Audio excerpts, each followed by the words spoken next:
6 JVR Jamalapuram వారి రత్నాంజలి. మీ అదృష్టాన్ని మార్చుకోవడం ఇప్పుడు కల కాదు, 6 JVR తో సాధ్యం.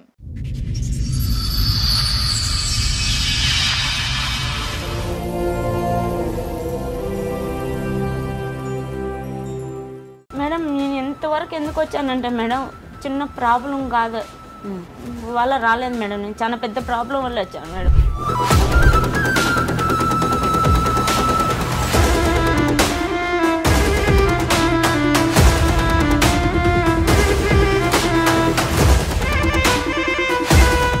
అసలు ఉన్నాయి మేడం రెండు మీ వల్ల చేస్తే ఒకటి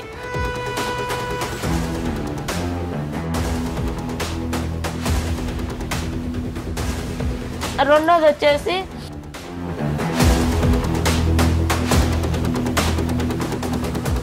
నా పరిస్థితి ఎవరికి రాకూడదు. దాన్ని నన్ను పెళ్లి చేసుకుని ఈ విధంగా మోసం చేసినారు.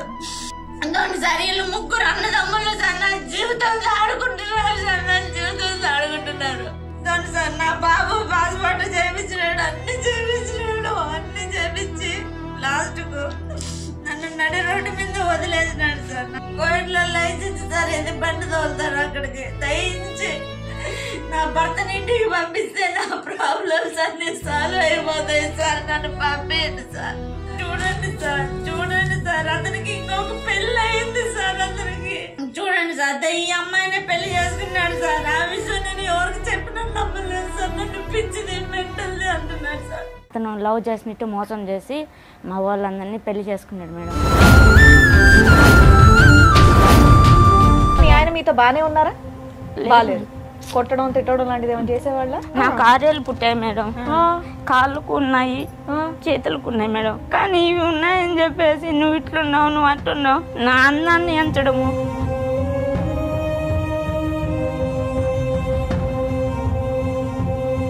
మా పెద్ద బావకు పెళ్ళి అయిపోయి కూడా పిల్లకాయలు లేక నాకే బిడ్డను గడియమని నన్ను అడిగాడు మేడం.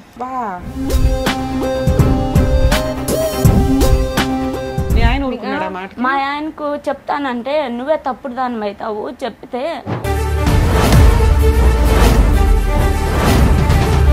మీ బావ ఎప్పుడైనా బలవంతం చేశాడా? ఇట్లా కప్పేసి బాబా పీక్ మీద కత్తి పెట్టేసి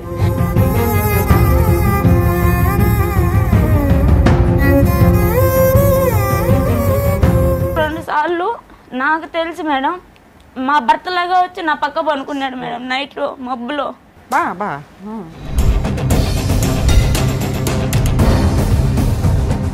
ఆ ఫ్లాట్ లో ఉన్నోళ్ళు కూడా భర్తతో సంసారం చేస్తుంది, బావతో కూడా మళ్ళీ ఉంది, ఇద్దరు మొగుళ్ళతో సంసారం చేస్తుంది అని చాలా అసహ్యంగా మాట్లాడుకున్నారు సార్.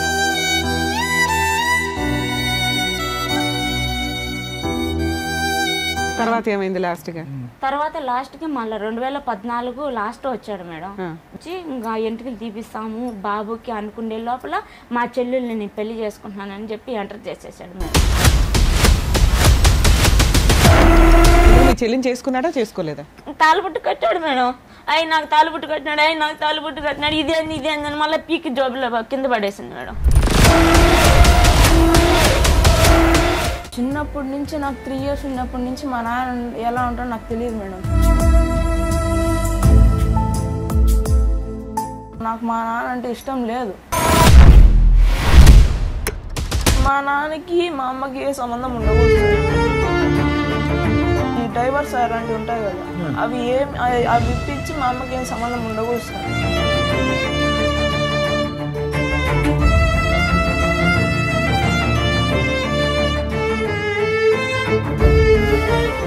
ఈ కార్యక్రమంలో మనతో పాటు ఉన్నారు ప్రముఖ హైకోర్టు అడ్వకేట్ రమ్యాకుల గారు. నమస్తే మేడం. నమస్తే అండి. ప్రముఖ సైకియాట్రిస్ట్ డాక్టర్ కళ్యాణ్ చక్రవర్తి గారు. నమస్తే సార్. నమస్తే మేడం. మేడం సార్, జ్యోతి గారు ఒక సమస్యతో రావడం జరిగింది. ఆవిడ సమస్య ఏంటో అడిగి తెలుసుకుందాం. జ్యోతి గారు రండి. నమస్తే మేడం. నమస్తే అండి. మేడం మీకోసం చాలా రోజుల నుంచి వెయిట్ చేస్తున్నాను మేడం. మేడం ప్లీజ్ కూర్చోండి, మాట్లాడదాం. జ్యోతి గారు ఎక్కడి నుంచి వస్తున్నారు? మేము రాజంపేట నుంచి వస్తున్నాం. రాజంపేట నుంచి. రాజంపేట. నేను ఇంట్లో హౌస్ వైఫ్. ఇంట్లో హౌస్ వైఫ్గా ఉన్నారు. హౌస్ వైఫ్, మిషన్ కుట్టుకుంటాను. ఓకే. ఇంకా అమ్మ వాళ్ళ ఇంట్లో ఉన్నాను మేడం ప్రస్తుతానికి. ఓకే. మీకు పెళ్ళయిందా? అయింది మేడం. ఎన్నేళ్ళ క్రితం అయిందండి? 2010లో అయింది. Love marriage arranged? అరేంజ్ మ్యారేజే, కానీ అతను లవ్ చేసినట్టు మోసం చేసి మా వాళ్ళందరినీ పెళ్లి చేసుకున్నాడు మేడం. ఒక మీరు లవ్ చేయలేదు కానీ అతను మిమ్మల్ని ఇష్టపడి మీ పెద్దవాళ్ళతో మాట్లాడి మిమ్మల్ని పెళ్లి చేసుకున్నాడు మేడం. ఓకే. ఏ సంవత్సరంలో పెళ్లి అయిందమ్మా? 2010 10వ నెల 21వ తేదీ 2010లో అయింది. 2010లో అయింది సార్. పిల్లలు? ఒక బాబు సార్, ఒక బాబు వెనకాల పాప పుట్టి చనిపోయింది. ఓకే. దాదాపు 15 ఏళ్ల తర్వాత మీరు మీ అమ్మ వాళ్ళ ఇంట్లో ఉన్నాను అని కంప్లైంట్ చేయడానికి ఇక్కడ వరకు 10 సంవత్సరాల నుంచి ఉన్నాను మేడం. 10 సంవత్సరాల నుంచి అమ్మ దగ్గరే ఉన్నారు? అమ్మ వాళ్ళ ఇంట్లోనే ఉన్నాను మేడం. మీ హస్బెండ్ ఏం చేస్తారు, మీరేం చేస్తారు? అంటే నేను చదువుకోలేదు మేడం, ఇంట్లోనే ఉన్నాను. నానమ్మ దగ్గర ఉన్నాను, మా నాన్నమ్మ దగ్గర. ఇంకా మా అమ్మ మా నాన్న ఇంకా మాకు పొలాలు ఏం పనిలేదని చెప్పేసి కోయట్కి వెళ్ళారు మేడం బతుకు తీరు కోసం. నాకు ఒక చెల్లి ఒక తమ్ముడు ఉన్నారు, వాళ్ళకి చదువు అబ్బింది, నాకు అబ్బలేదు. దానివల్ల ఇంకా కోయట్లో ఉన్నారు. మా బంధువులు చేశారు మేడం నాకు పెళ్ళి. మా బంధువులు అంటే మీ పేరెంట్స్ అక్కడే ఉన్నారు కాబట్టి మీ చుట్టాలు. అంటే ఎవరి దగ్గర ఉండేదానివి నువ్వు? మా నాన్నమ్మ దగ్గర. నాన్నమ్మ దగ్గర బాగా మేము పల్లెలో ఉన్నాం, కానీ బాగా పరువుగానే ఉన్నాను మేడం. కానీ మీరు ఎంతమంది అక్క చెల్లెలు అన్నదమ్ములు ఎంతమంది అమ్మా మీరు? 2 అక్క చెల్లెలు, ఒక అన్న తమ్ముడు సార్. నీకంటే 2 ఉన్నారా? పెద్ద, నెక్స్ట్ తమ్ముడు, లాస్ట్ చెల్లి. రాకూడదని రాలేదమ్మా, లేదంటే రాలేదమ్మా మీ తల్లిదండ్రులు అంత దూరం నుంచి? అంటే కూతురు పెళ్లికి తల్లిదండ్రులు రాకపోవటం ఏంటి? మా నాన్న వచ్చాడు సార్ పెళ్లికి. అమ్మ రాలేని పరిస్థితుల్లో కోయట్ ఇంట్లో ఇరకపోయింది, పెళ్లికి రాలేదు. నాన్న వచ్చారు? నాన్న వచ్చాడు. సో అందరికి ఈ పెళ్లి ఇష్టమే. నీ వయసు ఎంత పెళ్ళైనప్పుడు? నా వయసు అప్పటికి 17 పూర్తయిపోయి 18 ఎంట్రింగ్ సార్ నాది. మీ వాళ్ళకి ఎందుకు ఇష్టం లేదు? మా వాళ్ళకి ఎందుకు ఇష్టం లేదంటే మేడం, వాళ్ళు మంచి వాళ్ళు కాదంట మేడం. ఎవరు కనిపెట్టారు మీ ఇంట్లో? మా నాన్న కనిపెట్టాడు మేడం. మీ నాన్న వచ్చిందే పెళ్లికి కదా నాన్న? పెళ్లికి వచ్చాడు మేడం. కుటుంబం తెలుసా? తెలుసు మేడం. ఫస్ట్ మా అమ్మమ్మ వాళ్ళ ఊళ్ళో చేసుకున్నారంట సార్, వాళ్ళ మేనత్త వాళ్ళు, మా మొగుడు మేనత్త వాళ్ళు చేసుకున్నారంట. చేసుకొని వాళ్ళు ఏదో ప్రాబ్లమ్స్ వల్ల చనిపోయినారంట వాళ్ళ ఫ్యామిలీ. దానివల్ల వాళ్ళు మంచోళ్ళు కాదు, నువ్వు చేయలేవమ్మా, వద్దు. ఒక్క సంఘటనతోనే కుటుంబం మంచిది కాదని అన్నాడు అతను. మొత్తం ఫ్యామిలీ చనిపోయిందా? ఫ్యామిలీ లేదు, వాళ్ళిద్దరు భార్యాభర్తలు చనిపోయినారు. మా భర్త వాళ్ళ మేనమామ మేనత్త వాళ్ళు చనిపోయినారు సార్. సరే, అర్థమైంది.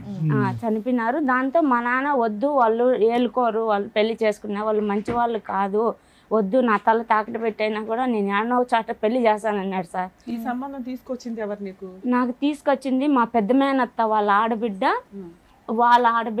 వాళ్ళ అన్నదమ్ములు. సంబంధం వచ్చిందని మీ నాన్నకి అమ్మకి ఫోన్ చేసి చెప్పుకుంటారు కదా, అప్పుడే మీ నాన్న అబ్జెక్షన్ పెట్టేయొచ్చు, మా అమ్మాయికి మేము వేరే సంబంధం చూసుకుంటాం. పెట్టాడు మేడం, ఎందుకు చేశారు? పెట్టాడు. కానీ మా అమ్మకి మా నాన్నకు మధ్య గొడవ పెట్టేశారు మేడం వాళ్ళు. అంటే ఏదో వాళ్ళకి సంథింగ్ కుటుంబం కక్షలు అయితే ఉన్నాయి మేడం, ఏదో మా పెద్దవాళ్ళకు ఏదో ఉన్నాయి. కానీ దాంట్లో నన్ను ఇన్వాల్వ్ చేశారు మేడం. ఇన్వాల్వ్ చేసేసారు. చేసుకున్నాడు. బేస్తవారం అంటే బుధవారం వచ్చింది మేడం మా అత్తను తొడుకొని. అంటే పెద్దమ్మ అవుతుంది మేడం నాకు, ఆమె పేరు ఎల్లమ్మ. ఆమె తొడుకొని వచ్చింది. మా అత్త వాళ్ళు బుధవారం వచ్చిపోయినాడు. బేస్తవారము మళ్ళీ మా భర్తను తొడుకొని వచ్చింది. మళ్ళీ బేస్తవారం నిశ్చితార్థం, మళ్ళీ బేస్తవారం పెళ్లి చేసుకున్నాడు. పెళ్ళి 9 రోజులకి వెళ్ళిపోయినాడు మేడం కోయట్కి. ఆయన కూడా కువైట్ లోనే ఉంటాడా? కోయట్కి వెళ్ళిపోయాడు మేడం. అతను వాళ్ళు మాకేం బంధువులు ఏం కాదు మేడం, మాకు చాలా అసలు సంబంధమే లేదు. మీ ఆయన పెళ్ళైన కొత్తలో కువైట్ లో? అక్కడ కోయట్ లో ఎప్పటి నుంచో ఉన్నాడు. ఏం పని చేసేవాడు? డ్రైవర్ అంట సార్. డ్రైవర్.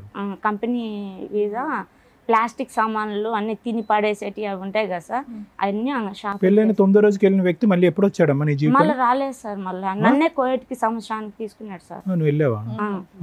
మళ్ళీ అక్కడికి సంబంధమే కువైట్ లో ఉన్నప్పుడు మీ అమ్మ నాన్న అక్కడ కూడా అబ్బాయిని పలకరించి ఉండొచ్చు కదా, అందరూ ఒకే చాట ఏ సండేనో కలవచ్చు కదా, బాబు ఇట్లా మరి మా అమ్మాయిని బాగా చూసుకుంటావా ఇది కాదని ఆయన అక్కడ మాట్లాడవచ్చు కదా. మాట్లాడలేదు మేడం, ఇక్కడ ఇంటి దగ్గరే వీళ్ళే మాట్లాడినారు మేడం. సరే, పెళ్ళైనాక అబ్బాయి అనటం ఏంటంటే నేను కువైట్ వెళ్ళిపోతాను, నీకు వీసా పాస్పోర్ట్స్ ఇవన్నీ వేసి తీసుకెళ్తాను అన్నాడు. ఒక 1 year కి తీసుకెళ్ళాడు. అక్కడ ఎవరెవరు ఉండేవాళ్ళు? అక్కడ నన్ను తీసుకున్నాడు. నన్ను తీసుకున్న తర్వాత మా బావ వాళ్ళు 2 ఉన్నారు. ఒక బావ వచ్చిపోతా ఉన్నాడు, ఒక బావ ఎక్కువ మా దగ్గర ఉండి డ్యూటీకి వెళ్తా ఉన్నాడు. ఇంకా వాళ్ళే ఉన్నారు మేడం. మీ బావకి పెళ్ళయిందా? మా పెద్ద బావకు పెళ్ళి అయిపోయి కూడా పిల్లకాయలు లేక అక్కడ వాతావరణంకి పుడతారని వచ్చి, అతను వాతావరణంకి పుట్టారో లేదో దేవుడు ఎరుగు, కానీ నాకే బిడ్డను గడియమని నన్ను అడిగారు మేడం. నన్నే బిడ్డను గడియమని అడిగారు మేడం. అసహ్యంగా మాట్లాడారు అక్కడ? అవును మేడం. అమ్మ నాన్న ఉన్నారు, కంప్లైంట్ ఇవ్వకపోయేట్లేదు, అసహ్యంగా మాట్లాడారు. నా పెళ్ళప్పటి నుంచి నేను ఇంకా వాళ్ళ మాట నేను చేసుకున్నానని చెప్పేసి ఆ బుద్ధుడి నుంచి ఈ బుద్ధుడి వరకు నన్ను మీ పేరెంట్స్ పట్టించుకోవట్లేదు మేడం. కదమ్మా ఇక్కడ నువ్వు అన్న మాట కొంచెం ఇబ్బందికరంగా ఉంది. మీ బావతో నిన్ను పిల్లని కనమన్నారా లేకపోతే మిమ్మల్ని పిల్లలు కానీ ఒక పిల్లని ఎక్స్ట్రా ఇమ్మన్నారా? బావతోనే మేడం. మీ ఆయన ఊరుకున్నాడా మాట? మా ఆయనకు చెప్తానంటే నువ్వే తప్పుడు దాని అవుతావు, చెప్తే నా మాట వింటాడు మా తమ్ముడు, నేను ఎట్ట చెప్తే అట్టే వింటాడు మా తమ్ముడు. చెప్పారా లేదా ఇంతకీ ఇలా అన్నా సరే మీ ఆయనతో? నేను చెప్పలేదు మేడం. మీ ఆయన అక్కడ తీసుకెళ్ళాక మీ ఆయన మీతో బానే ఉన్నారా? బాలేదు. కొట్టడం తిట్టడం లాంటిది ఏమైనా చేసేవాళ్ళ? అంతే. ఆ భయం ఆరేళ్ళు ఉన్నాయి నాకు, ఆరేళ్ళు పుట్టాయి మేడం, కాళ్ళకు ఉన్నాయి చేతులకు ఉన్నాయి మేడం. అవి పుట్టడం నా తప్ప మేడం? చెప్పండి. అది పెళ్లిలోనే చూస్తుంటారు కదమ్మా. పెట్టుకుంటే దాగేటి కాదు కదా మేడం. కానీ ఇవి ఉన్నాయని చెప్పేసి నువ్వు ఇట్లున్నావు నువ్వు అట్లున్నావు నా అన్నాన్ని ఎంచడము, నన్ను ఎత్తి పొడవడమే తప్ప ఇంకా అతనికి నా మీద ప్రేమ లేదు మేడం. భార్య భర్తలుగా మేము ఏ రోజు సంతోషంగా ఉండింది లేదు మేడం. స్టార్టింగ్ మీరు ఏమన్నారు? మీ ఆయన మిమ్మల్ని ఇష్టపడ్డారు కాబట్టి మీ ఇంట్లో వాళ్ళతో మాట్లాడి. అది నాటకం మేడం. ఇందుకు నాటకం ఆడాల్సిన అవసరం ఏముంది? కట్నం ఏమన్నా మీరు భారీగా ఇచ్చారా? భారీగా అంటే నేను ఇంట్లో మా నాన్న వాళ్ళకు 3 కుటుంబాలకు పెద్ద కూతుర్ని నేను. మా నాన్న వాళ్ళు 3 అన్నదమ్ములు అందరూ బాగా కోయట్లో ఉన్నారు. వీళ్ళు బాగా పరుగుల ఫ్యామిలీ, బాగా దండిగా తెస్తుంది, అందరూ కట్నం పెడతారని చెప్పేసి చేసుకున్నారు మేడం నన్ను. మా చిన్నాన్న వాళ్ళని అడగమన్నాడు మా నాన్న వాళ్ళ తమ్ముళ్ళని, ఒక్కొక్కరి దగ్గర 10 తులాలు బంగారు అడిగి పెట్టించుకో, ఏం నీకు ఆ హక్కు లేదా పెట్టేదానికి, పెట్టించుకో, నువ్వు పెట్టుకోకుండా ఎలా. ఎంతకాలం ఉన్నావు తల్లి కువైట్లో? 2 ఏళ్ళు ఉన్నాను మేడం. 2 సంవత్సరాలు. ఈ 2 సంవత్సరాల్లో మీ బావ చేస్తున్న హెరాస్మెంట్ ని నువ్వు మీ ఆయనకి చెప్పలేదా? చెప్పలేదు మేడం. ఎప్పుడైనా మీ బావ బలవంతం చేశాడా? మేడం మీ బావ ఎప్పుడైనా బలవంతం చేశాడా? చాలా టార్చర్ పెట్టాడు మేడం. టార్చర్ పెట్ట మీరు, బలవంతం పెట్ట మీరు. అమ్మ బలవంతం చేసి తప్పుగా ఏమైనా ప్రవర్తించాడా? 1-2 సార్లు నాకు తెలిసి మేడం మా భర్తలాగా వచ్చి నా పక్క పనుకున్నాడు మేడం నైట్ లో మబ్బులో. అంటే అదేంటమ్మా ఒకే ఇంట్లో ఉండేవారు అందరూ? ఒక రూమ్ లో మేడం, ఒక రూమ్ లో అందరూ మధ్యలో చెక్క కొట్టేసింటారు, ఒక హాలు ఒక మంచం పడుతుంది, మంచం అంత ప్లేస్. మళ్ళీ ఒకసారి చెప్పమ్మా, నాకు అర్థం కాలేదు. ఒక రూమ్ లో ఒక చెక్క కొట్టినటువంటి గదుల్లో ఉన్నారు మేడం. నువ్వు, మా భర్త ఉన్నాడు, భర్త, నా బాబు ఉన్నాడు. బాబు పుట్టున్నాడు. బాబు అప్పటికే పుట్టేశాడు. 11 నెలలు అప్పటికి.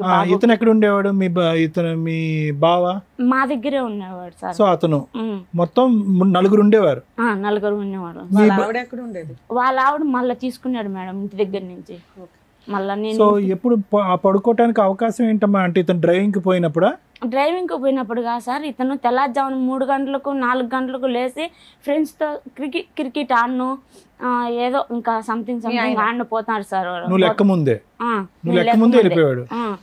బాబు వచ్చేసి 1-2 వరకు నిద్రపోయేది లేదు సార్. బాబు డబ్బా పాలు బాబుకి, నా పాలు లేదు. సో మీకు కూడా చాలా మత్తు నిద్రలో ఉండేవారు. మత్తు ఇంకా నిద్రపోతే మెలకమే ఉండేది లేదు సార్. బాబుతో నాకు ఇతను వచ్చి పక్కన పడుకునేవాడు. 2 సార్లు పనుకున్నాడు సార్. 2 సార్లు పనుకొని అది కనుక్కొని నేను కొట్టి, ఆ ఫ్లాట్ లో ఉన్న వాళ్ళు కూడా భర్తతో సంసారం చేస్తుంది, బావతో కూడా మళ్ళీ ఉంది, 2 మొగుళ్ళతో సంసారం చేస్తుంది అని చాలా విగ్రహంగా మాట్లాడుకున్నారు సార్. ఆ బిల్డింగ్ లో ఉన్నవాళ్ళు, ఆ బిల్డింగ్ లో ఉన్న వాళ్ళు. ఇంత రూమ్ ఉంటుంది, ఇంత రూమ్ లో 2 ఫ్యామిలీలు. బుద్ధి లేదమ్మా, ఇట్లా మా ఆవిడని ఇబ్బంది పెడుతున్నాడు, మా బ్రదర్ బయటికి పంపించేద్దాం ఎప్పుడు అనుకోలేదా? నేను మా భర్త ముందర ఒకలాగా ఉంటారు మేడం. కానీ నువ్వు చెప్పింది నమ్మాలిగా తల్లి, నిన్ను కాపాడుకోవాల్సింది మీ ఆయన. ఇలా బుద్ధి లేదు, ఏదో నిన్నే కొడతాడు చెప్తే. నువ్వేమో ఫస్ట్ నైట్ నుంచి కూడా నాకు అతనితో సంతోషం లేదు మేడం. నాకు జంతువులు పెంపకం ఎంతో, భార్యాభర్తల పెంపకం మాది కూడా అంతే మేడం. అందుకే ఇప్పుడు దాన్ని చెప్పేదాన్ని బట్టి ఏంటంటే ఇక్కడ నీ బావ పెద్ద రాక్షసుడా మీ ఆయనే పెద్ద రాక్షసుడా అనేది మాకు ఇప్పుడు డౌట్ ఉంది. ఇప్పుడు మీ బావకి, ఒక నిమిషం అమ్మా, మీ ఆయనకి మీ బావగారు చేసేటటువంటి ప్రతి పని అతనికి ఎరిగినే, అతను తెలియతానని నేనైతే అనుకోవట్లేదు. అంత తెలియకుండా ఉండదు. ఎందుకంటే అతను క్రికెట్ మ్యాచ్ నుంచో ఎక్కడి నుంచో తిరిగి వచ్చాక నువ్వు మొహం ఇలా పెట్టడం అలా పెట్టడం మూడీగా పెట్టడం పెడతావు. ఉంటాడు అతను ఎలాగా ఉన్నాయి, నీ మొహంలో బాధ అయితే నీ భర్తకు తెలుస్తుంది కదా, ఎందుకు అలా ఉన్నావు అని ఒక మాట్లాడతాడు కదా. ఎందుకు అలా ఉన్నావు, నన్ను కొడతాడు. నోట్లో మాట కనీసం ఏ రోజు అడిగినోడు కాదు సార్ నన్ను. ఏమి కష్టం ఉంటే నా కష్టం ఇదే అని చెప్తే వినే పరిస్థితిలో కూడా ఉండడు. ఏదన్నా ఎప్పుడన్నా చెప్తే ఏదో నిన్నే కొడతాడు. దానికి భయపడి నువ్వు ఈయన ఎంత చేస్తున్నా ఏం చెప్పేదాన్ని కాదు. ఉండలేక ఇక్కడేమో అమ్మా నాన్న సపోర్ట్ చేయరు, ఇక్కడేమో భర్త సపోర్ట్ చేయడు. ఈ 2 తెలిసి వీడేమో మృగం లాగా నీ మీద మధ్య మధ్యలో ట్రైల్ అయితే వేస్తూ ఉన్నాడు. ఎప్పుడైనా ఏమైనా చేశాడా లేకపోతే తెలియదు మేడం, దేవుడికే తెలియాలన్నా. ఎంత నిద్రపోయినా ఏమన్నా కలుస్తుంటే తెలుస్తుంది కదమ్మా ఫిజికల్ గా. అతను మా భర్త లాగానే 2 సార్లు ప్రవర్తించాడు మేడం. దానివల్ల నేను సరే. కనుక్కున్నాను మేడం. నువ్వు చెప్తూ అమ్మా, మీరు చెప్పేది నిజంగా నమ్మసక్యంగా లేదు, మీరేమనుకోవద్దు. ఎంత ఆ నిద్ర మాత్రం తెలియకుండా ఎందుకుంటుందమ్మా? ఒక పసిపిల్ల తల్లి అనుకో, పసిపిల్లడు కదులుతున్నాడా పక్క వెళ్తున్నాడా మినిమం సెన్సెస్ అనేవి ఉంటాయి ఎవరికైనా కనుక్కోలే సరే. మేడం నేను మళ్ళా. అరే ఆ మాత్రం తెలియకుండా కొట్లాట ఉంటది, భలే పెట్టుకున్నాను. చెప్తున్నావే. సో నీ ఉద్దేశం ఏంటంటే కలిశాడు బలవంతంగా, నా పర్మిషన్ అది లేకుండా? దేవుడు తెలియదు. తెలియదు. నన్ను చెప్పకు, పిల్లోడు ఉన్నాడు కదా నీకు అట్లా చేశాడు అంతవరకు ట్రై చేశాడు అనేది నీకు తెలిసినంత వరకు. ఓకే వదిలే, ఇదంతా కంటిన్యూ సరే, మీరు చేశాడు. అక్కడే ఉన్నా అన్నారు కదా, మరి డెలివరీలు ఇవన్నీ ఏంటి మీరు ఒక్కరే చూసుకున్నారా? అక్కడే ఉన్నాను మేడం. మా అత్త చూసింది మేడం డెలివరీకి. మీ అత్త కూడా అక్కడే ఉంటుందా? మా మేనత్త చూసింది. నాకు సో బాబు అక్కడే పుట్టాడమ్మా? బాబు అక్కడే పుట్టాడు. మీ అబ్బాయి పుట్టినాక కూడా మీ పేరెంట్స్ రాలేదా? నిన్ను దగ్గర తీసుకోలేదా? తీసుకున్నారు మేడం, దగ్గరికి తీసుకున్నారు. కానీ ఇతను బంగారు తెమ్మనేవాడు, పెట్టించుకోమనేవాడు. మా అక్కడ మీరు వాళ్ళు పని చేసేవాళ్ళ ఇంట్లోనే ఉండేవాళ్ళ? ఇంట్లోనే ఉన్నాను మేడం. బ్యూటీ పార్లర్ పనికి సరే. పంపిస్తా సరే, ఉన్నాడు. 2 ఏళ్ళు అక్కడ ఉన్నారు. దాని తర్వాత తర్వాత ఏం ఎప్పుడు వచ్చారు ఇండియాకి? ఇండియాకి 2014లో వచ్చేసాను మేడం. ఎందుకు వచ్చేసారు? అక్కడ టార్చర్లు ఉండలేక ఇంటికి ఆ భరించలేక వచ్చేసారు. బాబుని తీసుకుని మరి ఆడ ఉండేదానికంటే ఇంటికి వచ్చేదే బెస్ట్ అనిపించేసింది ఐ సార్ నాకు. అండర్స్టాండ్ అమ్మా. సో ఇంటికి టికెట్ ఎవరు కొన్నారు? తిరిగి రావడానికి ఖర్చు ఎవరు పెట్టుకున్నారు? అతనే పెట్టుకున్నాడు. అతనే పెట్టుకున్నాడు. సో నువ్వు వెళ్ళిపోవటం అన్నది అతనికి అభ్యంతరం ఏం లేదు. ఏం లేదు. వెళ్ళకూడదంటే నేను ఎప్పుడెప్పుడు టికెట్ కొని పోతానా ఉండేవాడు అని కాదు కదా. పంపించేశాడు మేడం. కాదు, వెళ్ళొద్దు అనుకునేవాడు, టికెట్ కొని ఉండేవాడు కాదు కదా. సో నువ్వు వెళ్ళిపోవటమే అతనికి ఇష్టం. మరి బాబు కూడా ఇష్టం లేదు అతనికి? 2 సంవత్సరాల అబ్బాయి, 3 సంవత్సరాల అబ్బాయి. కరెక్ట్ గా 2 సంవత్సరాలు 16 నెలలకు ఎత్తుకొచ్చినాను సార్. బాబుకి 16 నెలలు ఉన్నప్పుడు ఎత్తుకొని వచ్చాను. మళ్ళీ ఇంటికి వచ్చినప్పటి నుంచి మళ్ళీ పట్టించుకోలేదు సార్. సరే బాబు, కాదమ్మా, మరి పెళ్ళైన తర్వాత 9 రోజులకే అక్కడికి రప్పించేసాడని చెప్పేసి అన్నారు కదా మీరు. ఇక్కడి నుంచి వెళ్ళిపోయాడు మేడం, ఇంటి దగ్గర ఆయన నుంచి. రప్పించాల్సిన అవసరం ఉండేది కాదు కదా, మీరంటే ఇష్టం ఉంటే. నన్ను మళ్ళీ తీసుకున్నాడు మేడం చూపుకి. అందరూ మా వాళ్ళల్లో మంచిదానికి. ఇప్పుడు ప్రజెంట్ ఏం జరుగుతుందంటే అందరూ నాన్న, నువ్వు మంచిగా అక్కడి నుంచి వచ్చేటప్పుడు గొడవతో నీతో విడిపోతున్నాను అని చెప్పి వచ్చి ఉండకపోవచ్చు, అంతే? మంచిగా పంపించాడు. మంచిగానే, నువ్వు మంచిగానే వచ్చావు, అతను అతను మంచిగానే పంపించాడు. ఇక్కడికి వచ్చినాక ఆమె ముందు ఆ సంఖ్యలలో నుంచి బయటకు వస్తే చాలరా బాబా అని నువ్వు లౌక్యంగా ఇండియా వచ్చావు, అంతేనా? ఓకే, ఎందుకంటే ఆయన దగ్గరుండి గొడవ పడినాక ఎవడో టికెట్లు కొండవు, నువ్వు ఎడపోతావు అంటాడు. నేను అతను ఇట్లా భర్తకు చెప్పుకోలేక ఇటు బావగారితో, అందులో మళ్ళీ మా తోడుకోడాలు వచ్చేసింది తీసుకొని. సరే, మీ అమ్మ నాన్న అక్కడే ఉన్నారుగా, అక్కడే ఉండి అక్కడే ఏదైనా పని చేసుకుంటూ ఉండొచ్చు. ఇండియాలో ఎవరున్నారు నాన్న నీకు? అమ్మ కోయట్ ఇంట్లో ఉంటది మేడం. అమ్మ సంపాదించలేదే మా తమ్ముడికి మాకు ఇల్లు గడవదు మేడం మాకు. అవును నాన్న. నాన్న ఉన్నాడు కదా, పోనీ మీ పిన్ని మేనత్ ఉంది, వాళ్ళంతా ఉన్నారు కదా, అక్కడే ఉండొచ్చుగా నువ్వు కూడా. అక్కడ వాళ్ళు ఉంటే ఎప్పుడు నీ వాళ్ళు అని ఏదో ఒక రకంగా టార్చర్ మేడం. నాకైతే ఏ రోజు సుఖం లేదు మేడం. ఇండియా వచ్చేస్తేనే సేఫ్ అనుకున్నావు నువ్వు, అక్కడ ఉండడం కంటే. ఓకే, వచ్చేసి ఇక్కడ ఏం చేసావు? ఇక్కడికి వచ్చాను మేడం, అత్త వాళ్ళ ఇంటికి వెళ్దాం అనుకున్నాను. అక్కడికి వెళ్తే ఇంకొక బావ తాగి కొడతాడు మేడం నన్ను. బాగా తాగి కొట్టేవాడు. అసలు ఉన్నావా ఎప్పుడైనా అత్తగారి ఇంట్లో? మరి లేనప్పుడు కొడతాడని ఎలా చెప్తాను మేడం? కొద్ది రోజులు, ఆ 2 రోజుల్లోనే 2 సార్లు 3 సార్లు కొట్టాడు. ఇంట్లోకి వెళ్ళగానే కొట్టేస్తారు ఎవరైనా? కొట్టాడు మేడం. 8 లక్షలు డబ్బు తీసుకున్నాడు. 8 లక్షలు డబ్బు తీసుకున్నాడంట మేడం మా భర్త ఆయన దగ్గర. నిన్ను ఎందుకు కొట్టడం? వాళ్ళ తమ్ముడే కొట్టుకుంటే సరిపోతుంది. లేదంటే నిన్ను కొట్టాలని చెప్పి తాగి అతను ఎట్టంటే అట్ట మాట్లాడి కొట్టాడు. పోలీస్ స్టేషన్ కి వెళ్ళి కంప్లైంట్ ఇవ్వలేదు? ఇచ్చాను మేడం. ఇచ్చితే పోలీస్ స్టేషన్ లో, టౌన్ పోలీస్ స్టేషన్ లో ఇచ్చాను మేడం. ఇచ్చితే అతనికి కావాల్సిందల్లా తాగి అట్లా చేస్తున్నాడు పోమ్మా, నీ జోలికి రాడు, వచ్చితే ఇంకొకసారి కేసు కట్టేస్తాము, కేసు కట్టేసి ఇంకా జైల్లో పెట్టేస్తాం, నీ జోలికి రాడుకో అని చెప్పి సర్ది చెప్పి పంపించాడు. మళ్ళీ ఒకసారి మళ్ళీ అట్లే కొట్టనొచ్చాడు. 8 లక్షలు డబ్బులు ఇస్తావా అని చెప్పి ఒకరోజు మళ్ళీ కొట్టనొచ్చాడు మేడం. మళ్ళీ ఫోన్ చేశాను. మళ్ళీ ఫోన్ చేస్తే ఊళ్ళో పెద్ద మనుషులకు చెప్పారు. ఊళ్ళో పెద్ద మనుషులు చెప్తే ఆయనతో ఏం పని రా నీకు ఏం పని అవసరమా? మీ ఇద్దరు సంబంధమే అంతంత మాత్రం ఉన్నప్పుడు డైరెక్ట్ గా అతను కువైట్ లో ఫోన్ చేసి అతన్ని బెదిరించవచ్చు కదా. నిన్ను కొడితే లేవు, అక్కడ పడలేక కదా నువ్వు వెనక్కి వచ్చావు. అక్కడ పడలేక నువ్వేమి ఇక్కడ తీర్థయాత్రలకో ఇంకో దానికో రాలే కదమ్మా, అక్కడ పడలేక వెనక్కి వచ్చావు. ఆ పరిస్థితి అతనికి బాగా తెలుసు. నన్ను ఎందుకురా కొట్టేది, అక్కడ ఫోన్ చేసి అడుగు అని చెప్పొచ్చుగా. చెప్పాను చెప్తే కూడా నన్ను నోట్లోంచి మాట రానిచ్చే వాళ్ళు లేదు సార్. నన్ను మళ్ళీ వెళ్ళావమ్మా ఎప్పుడైనా కువైట్? వెళ్ళాలి అప్పటి నుంచి. అప్పుడు నువ్వు కాపురం చేసింది 2 years కదా కువైట్ లో? 2 years ఉన్నాను అత్త వాళ్ళ ఇంట్లో. ఇంకా ఈ పెళ్ళైన నుంచి సంవత్సరం అటు ఇటుగా ఉంటా ఉన్నాను. తర్వాత ఏమైంది లాస్ట్ గా? తర్వాత లాస్ట్ కి మళ్ళీ 2014 లాస్ట్ వచ్చాడు మేడం. బాబుకి ఎంటుకలు తీపియాలని చెప్పేసి. నేను వచ్చిన ఒక 5-6 నెలలకి వచ్చాడు. అప్పటికి ఇంకా 2015 స్టార్ట్ అయింది మేడం. బాబుకి 3వ సంవత్సరం అనింది. 11 నెల 12వ తేదీకి వచ్చి ఇంటికి తీపియాలని చెప్పి అన్ని చూశాడు మేడం. చూడడంలో ఏం చేశాడంటే అప్పటికి నేను మా అమ్మ వాళ్ళ ఇంటి దగ్గరికి వెళ్ళాను మేడం. నేను ఇక్కడ బాబుని పెట్టుకొని ఉండలేక ఎవరు పట్టించుకునే వాళ్ళు కాదు. ఖర్చులన్నీ పంపించాడా ఆ 1 year లో? 6 నెలలు పంపించాడు మేడం. ఓకే. బాబు వచ్చినాక 6 నెలలు పంపించాడు. మళ్ళీ లేదు మేడం, నాకు ఒక్క రూపాయి నాకు తెలియదు. మళ్ళీ అక్కడ ఉన్నప్పుడు వచ్చాడు మేడం. వచ్చి ఇంకా ఎంట్రుకలు తీపిస్తాము బాబుకి అనుకునే లోపల మా చెల్లెల్ని నేను పెళ్లి చేసుకుంటున్నానని చెప్పి ఎంటర్ చేసేసాడు మేడం. నువ్వే కష్టాలు పడ్డావు, మళ్ళీ నీ చెల్లిని చేసుకుంటాడంటే ఎందుకు? నువ్వు ఆల్రెడీ పిల్లలు కన్నావు కదా. ఏంటి చెల్లిని చేసుకుంటా అన్నాడు. అని ఎవరితో అన్నాడు? నీతో అన్నాడా? నాతో అనలేదు సార్. మా పాపకి కొంచెం సైకలాజికల్ ప్రాబ్లం ఉంది సార్. 8 సంవత్సరాల బిడ్డప్పటి నుంచి హాస్పిటల్లో చూపిస్తా ఉన్నారు సార్. మా ఇంట్లో 3 తరాల నుంచి 4 తరాల నుంచి కొంచెం ఆడవాళ్ళకి సైకలాజికల్ ప్రాబ్లం. ఇప్పటికీ మా అత్త వాళ్ళు 2 అలానే ఇంటికి పరిమితం అయినారు సార్. కదమ్మా, ఇప్పుడు ఎవరికి సైకలాజికల్ ప్రాబ్లం ఉంది అంటున్నారు మీరు? మా చెల్లెళ్ళకి, మా ఇంటి ఆడబిడ్డలకు, అంటే మా అమ్మ వాళ్ళు. ఎంతమంది చెల్లెళ్ళు నీకు? ఒకళ్ళేగా. ఆ చెల్లికి సైకలాజికల్ ప్రాబ్లం, పెళ్ళి అవ్వల. మీ ఆయన ఆ పిల్లని చేసుకుంటాను.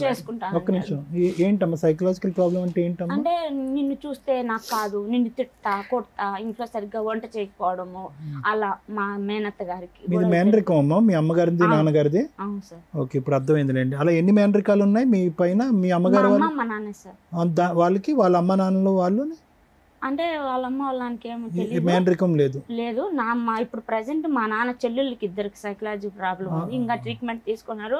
టాబ్లెట్ పడితే తప్ప వాళ్ళు పనుకోరు సార్. మీ చెల్లికి ఎప్పుడు ట్రీట్మెంట్ ఇచ్చారమ్మా? మా చెల్లెలకి 8 సంవత్సరాలప్పుడు చూపిస్తా ఉన్నారు సార్. చూపిస్తే ఆ అమ్మాయికి వయసు పెరిగే కొద్దీ సైకలాజికల్ ప్రాబ్లం వస్తుంది అని చెప్పి డాక్టర్లు చెప్పినారంట. పెరిగే కొద్దీ తగ్గిద్ది అన్నారా పెరుగుతుందని? ఎందుకంటే అది ఎంఆర్ కాబట్టి. అది అమ్మాయి చదివేటప్పుడు టెన్షన్ గా ఏడవడం, నాకు తలనొప్పి వస్తుంది, నాకు కంతలు లాగుతున్నాయి అనడం, రకరకాల. నార్మలేనమ్మా? నాకు బాగుంటుంది. నాకేం అట్లా. ఏం చదువుకున్నారమ్మా మీరు? ఎంత చదువుకోలేదు సార్. ఊళ్ళో 5 వరకు చదువు అవ్వలేదు. అందుకే నాకు అవ్వలేదు సార్ చదువు. తెలివిందాన్ని ఉన్నావు అంటే. సరే సరే నాన్న, తర్వాత ఏమైంది? ఆ అబ్బాయి అట్లా అన్నాడు మీ ఆయన, మీ చెల్లిని చేసుకుంటానని. తర్వాత మేడం ఆయన వచ్చాడు మేడం. 2015లో వచ్చాడు. వచ్చే తలకి మా తమ్ముడిని తొడుకొని లోపలికి పోయింది మేడం మా చెల్లి. ఎందుకు తొడుకోమిందో తెలీదు. బాబుని చూసుకుంటే నేను బయటే ఉన్నాను. లోపలికి పోయి రూమ్లోకి పోయి వాకిలేసేస్తుంది మేడం. వాకిలేసి నేను ఆ మామనే పెళ్లి చేసుకుంటాను నేను అని చెప్పిందంట మేడం అమ్మాయి. చెప్పిన తర్వాత మా తమ్ముడు వచ్చేసి ఏడ్చుకుంటా వెళ్ళి మా వాళ్ళకి ఫోన్లు చేసి పిలిపించారు మేడం. పిలిపించి ఒక 30 మంది పైగానే వచ్చారు మేడం. పెద్ద మనుషులు అందరూ మా ఊరోళ్ళు వచ్చి ఇటు ఈ అత్తగారుల్లో ఇటు అమ్మగారుల్లో చెడు కాకుండా ఒక పంచాయతీ పెట్టారు మేడం. పంచాయతీ పెట్టి మా భర్తను రమ్మన్నారు మేడం.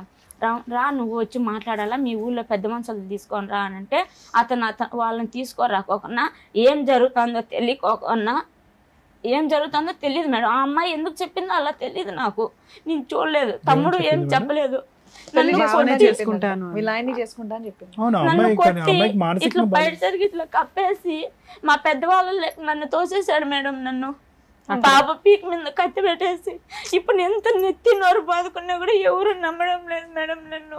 ఏదో ఇంట్లోనే పెద్ద మనుషులు తోసేశాడు. నమ్మకపోవడం ఏంటి? అందరూ చూస్తూ ఉంటారు కదమ్మా. నన్ను ఒక్కదాన్ని పంపించాడు మేడం మా వాళ్ళకి. సరే ఓకే, నమ్మకపోయినా పర్లేదు తల్లి, నువ్వైతే నమ్ముతున్నావుగా. మీ ఆయన ఇలా చేశాడు అనేది నీకైతే తెలుసు. అందుకే ఇంకా అప్పటి నుంచి నువ్వు కలవటం మానేసావా? ఇందుకు మీ చెల్లిని చేసుకున్నాడా చేసుకోలేదా? తాళబుట్టు కట్టాడు మేడం. ఆయన నాకు తాళబుట్టు కట్టినాడు. ఇదే అని మళ్ళీ పీకి జోబులో కింద పడేసింది మేడం.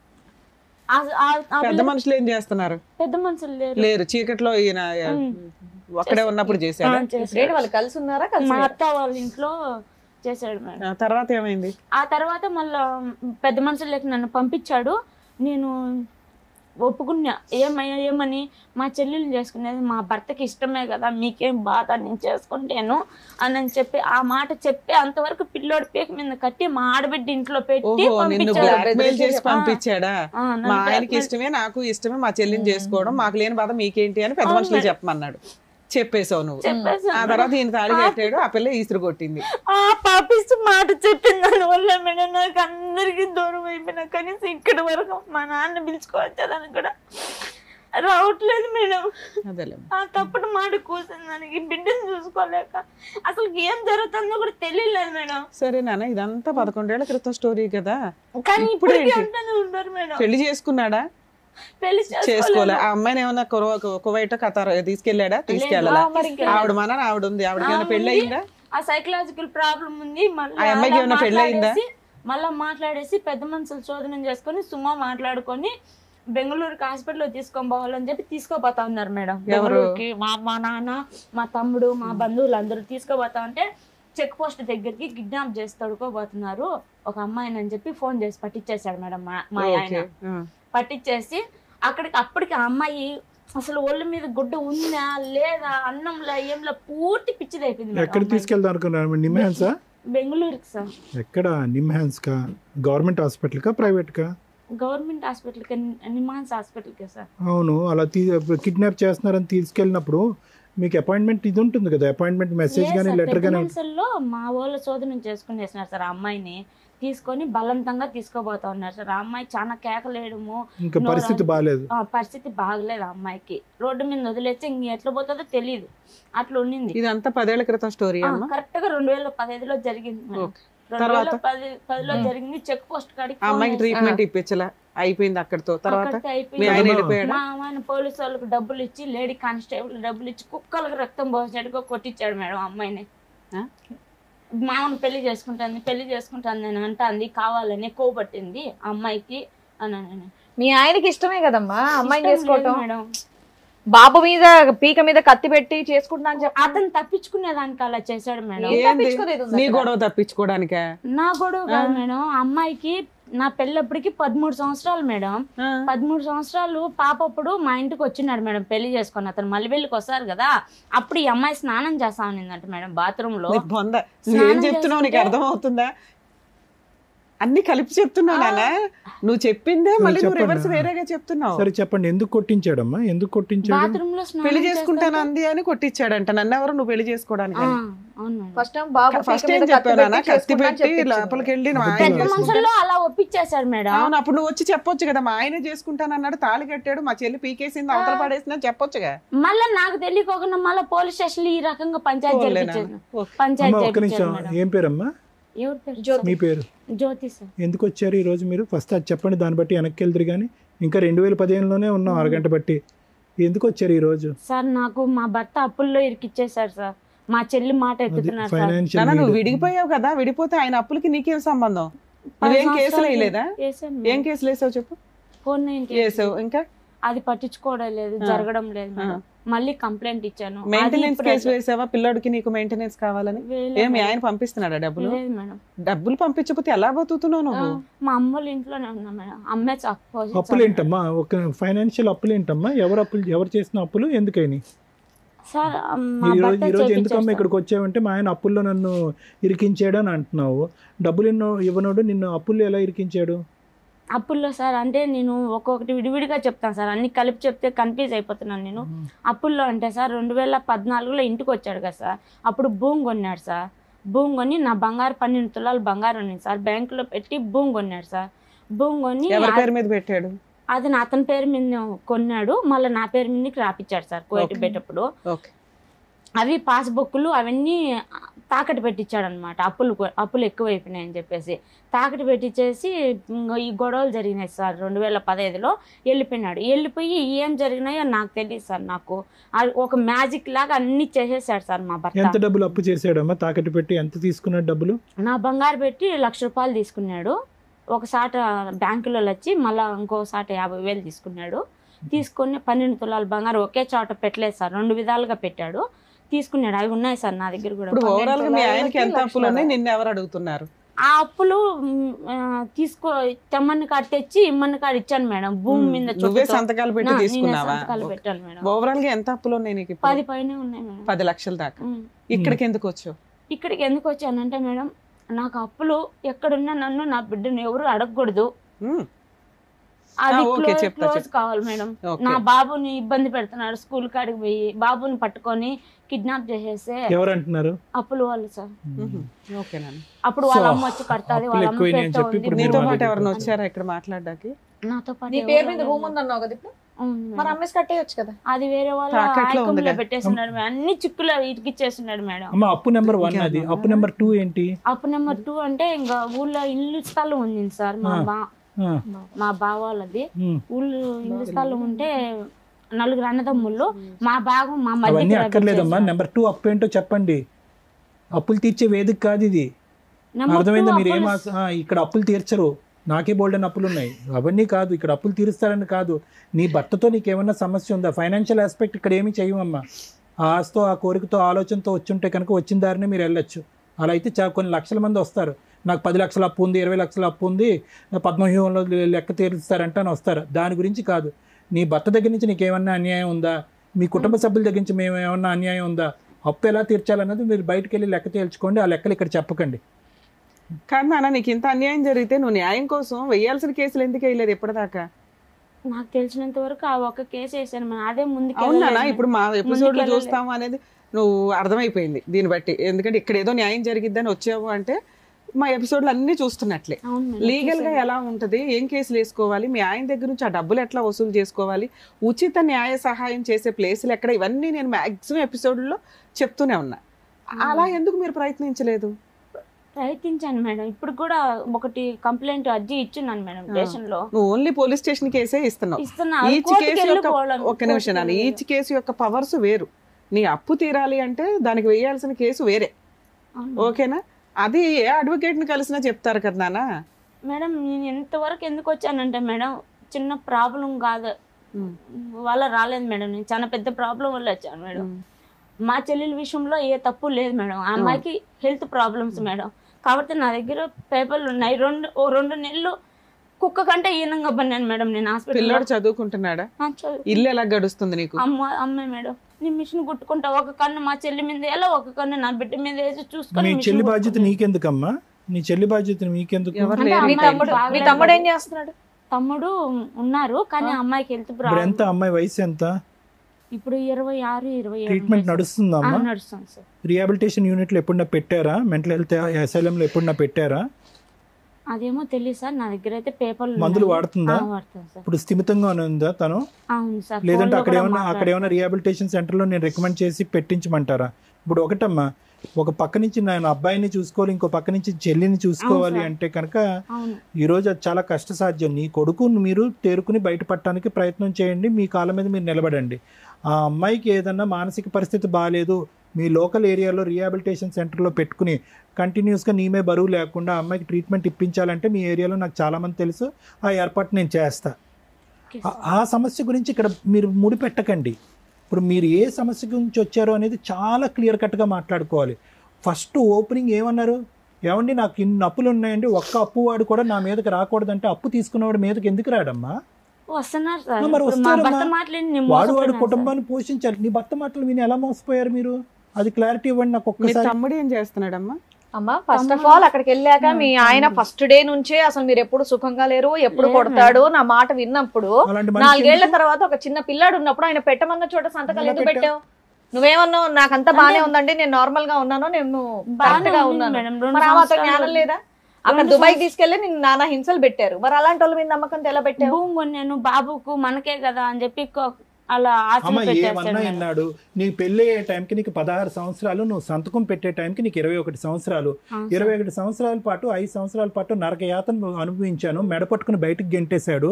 అక్కడ బావ కరెక్ట్గా లేదు, భర్త కరెక్ట్గా లేడు, కొడుకు అనేటటువంటి జ్ఞానం కూడా లేకుండా టికెట్ కొని వెనక్కి పంపించండి. ఎలా నమ్ముతావు? ఇప్పుడు నీ మాట మమ్మల్ని ఎలా నమ్మంటావు? నీ మాట మమ్మల్ని ఎలా నమ్మంటావు?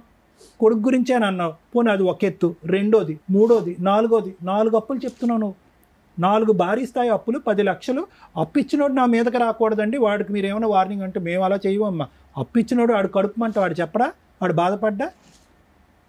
ఫైనల్గా సంతకాలు పెట్టి ఎవరు మీడియేషన్ ద్వారా అప్పులు చేయబడి నేను ఎవరు బలవంతం చేసి ఎవరు అప్పులు తీసుకోలే కదా. ప్రతి చోట నీ సంతకం ఉండుంటది, ప్రతి చోట నువ్వు పెట్టినటువంటి తాకట్టు ఉంటుంది. అదే సార్ నేను చేసిన తప్పు.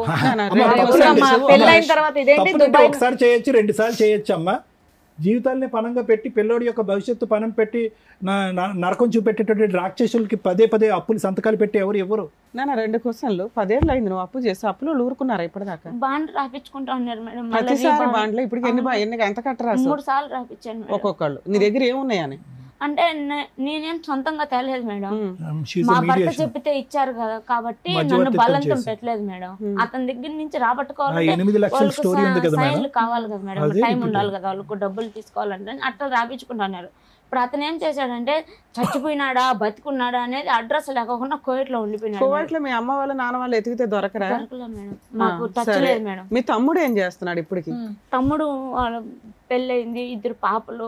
ఆయన బాగానే ఉన్నాడు, ఆయన కుటుంబం ఆయన ఉన్నాడు మేడం. ఇంట్లో మీకేం ఖర్చులకు గానీ ఏమి ఇవ్వడు, అమ్మ చూసుకుంటాది, అక్కడ నుంచి మీ అమ్మాయి చూసుకుంటుంది, నువ్వు మిషన్ కుట్టుకుంటున్నావు.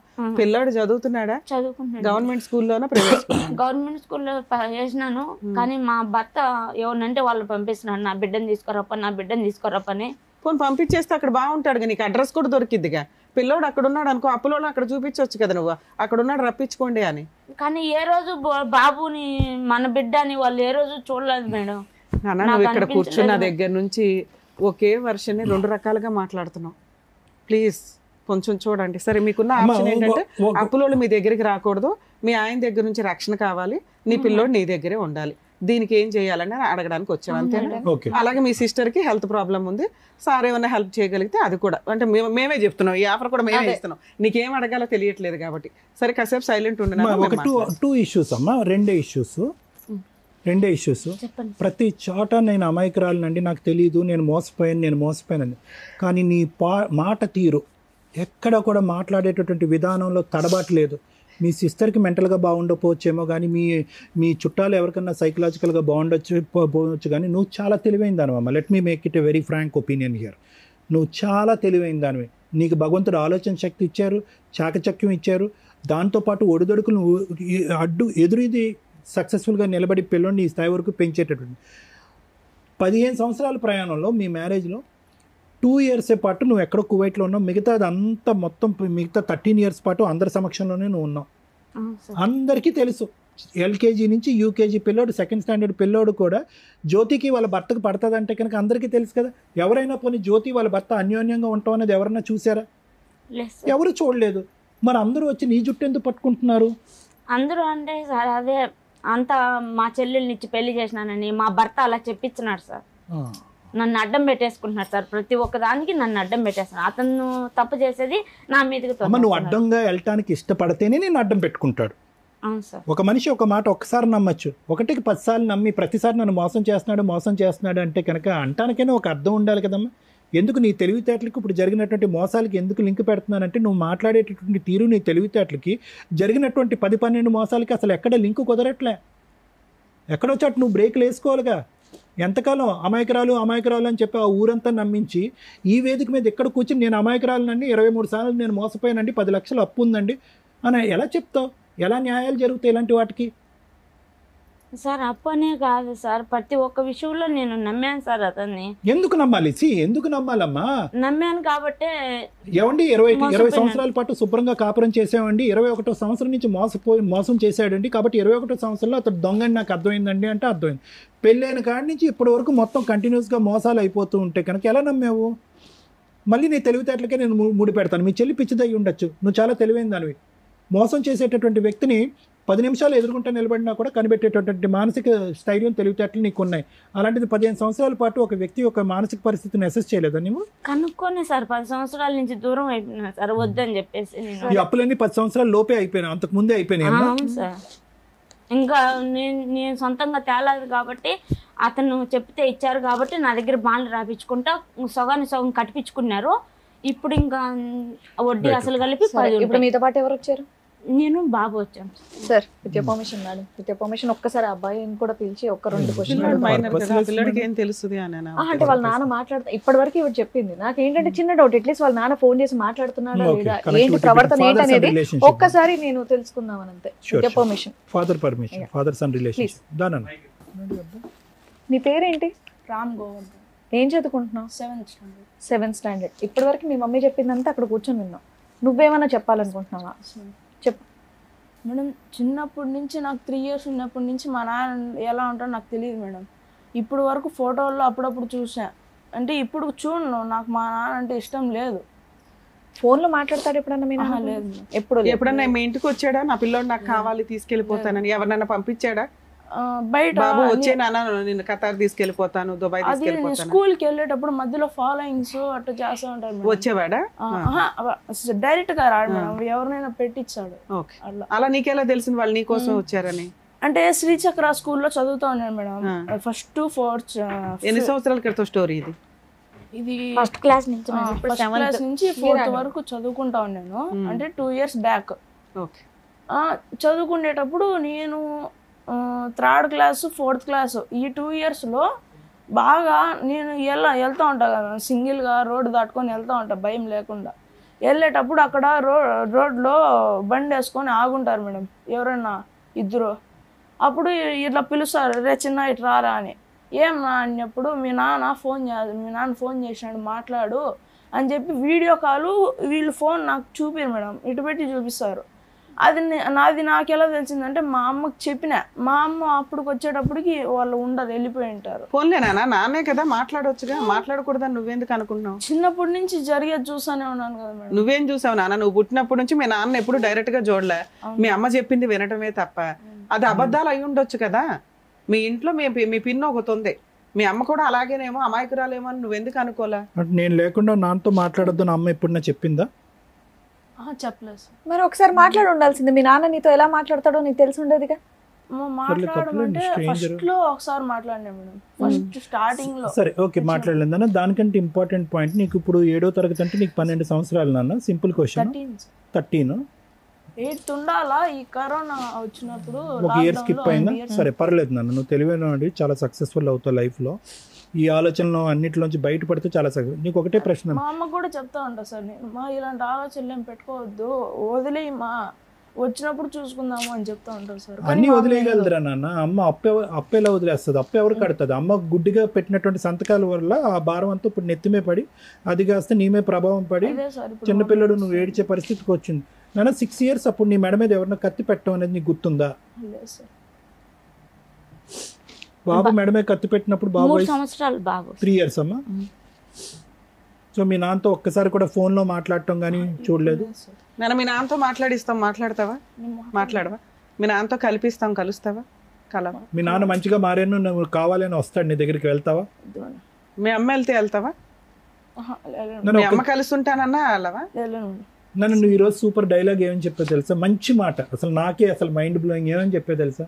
అమ్మ ఈ గొడవంతా ఎందుకమ్మా, వదిలే అమ్మ, మన ఇద్దరం సుఖంగా ఉందాం, నువ్వు టైలరింగ్ చేసుకుని నువ్వు కష్టపడుతున్నావు, నేను చదువుకుంటున్నాను, హ్యాపీగా ఉన్నదాన్ని నువ్వు మాట అన్నావు చూడు, నువ్వు హీరోరా, నిజంగా హీరో. మీ అమ్మలో ఉన్న ప్రాబ్లం ఏంటో ఒక్కసారి మాకు చెప్తావా? అమ్మ బాధపడుతుంది, అమ్మ కష్టాల్లో ఉంది కాదనట్లేదు. పిన్నిని చూసుకోవాలి, నిన్ను చూసుకోవాలి. పిన్ని కూడా మానసికంగా బాగాలేదు, పిన్నిని నేను అడ్మిట్ చేయిస్తాను, పిన్నిని బాగా చూసుకునేటట్టు ఉంటాను. ఇక మీ ఇద్దరు ఒకరినొకరు చూసుకోవాలి. కానీ మీ అమ్మ ఎలా మారాలనేది నాకు ఒక్కసారి చెప్పు.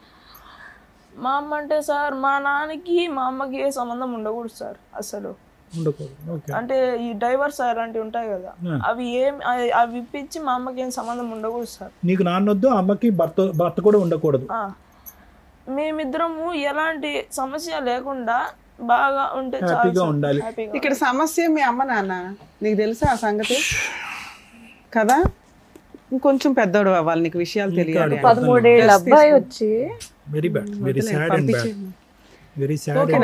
జాగ్రత్త, నువ్వైతే బాగా చదువుకో. సార్ మీరు విన్నారు కదా సార్, మీరు ఏమంటారు? అమ్మ డివోర్స్ పేపర్ కూడా ఉందా? సంతకాలు డివోర్స్ లేదా? అక్కడి వరకు వెళ్ళలేదా వ్యవహారం? అంటే 498 ఒకటే వేశారు సార్, అది పోలీస్ స్టేషన్ కాబట్టి, అది 2018లో వేసింది. బాబు పేరు ఏంటమ్మా? రామ్ గోవర్ధన్ సార్. ఏంటమ్మా పిల్లోడు తెలుసా? వాడు చాకువాడు, వాడు వదిలేసేవాడు, హీరో అయిపోతాడు, నడిపిస్తాడు వాడు. వాడిని కరెక్ట్ వాతావరణం ఈ ఆడికి ప్రపంచాన్ని నడిపిస్తాడు వాడు.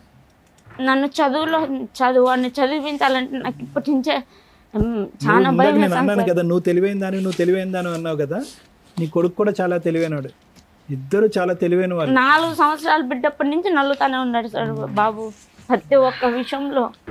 అమ్మ జ్యోతి, ఇక్కడ ఇష్యూ అనేది చాలా సింపుల్ అమ్మ.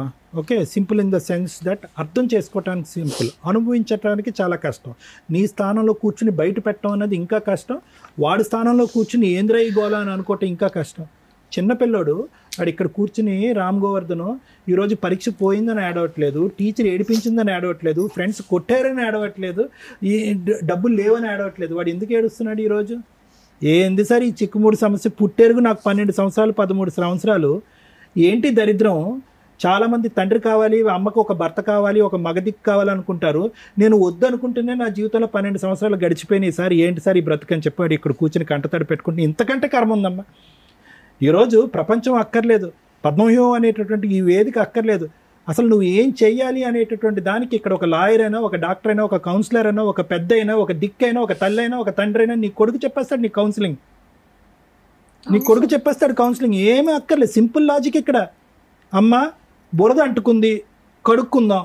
బురద అంటుకున్న చోట మళ్ళీ ఇంకా బురద అంటించుకుని ఇందాక నువ్వు అన్న మాట చూడు, ఆ మాటకి నేను ఒకటి చెప్పాను కదా సార్, నమ్మి మోసపోయాను అంటే ఎవరికైనా కూడా నమ్మి మోసపోవటం అనేటటువంటి మాట అనే హక్కు ఒకటి కానీ 2 సార్లు కానీ ఉంటుంది. 10-12 సంవత్సరాల పాటు నమ్మి మోసపోయాను అనేటటువంటి మాట అచ్చిరాదమ్మా. ఈరోజు ఎవరి జీవితం ఎవరు బ్రతుకులు తాకట్టు పెట్టో చెప్పు.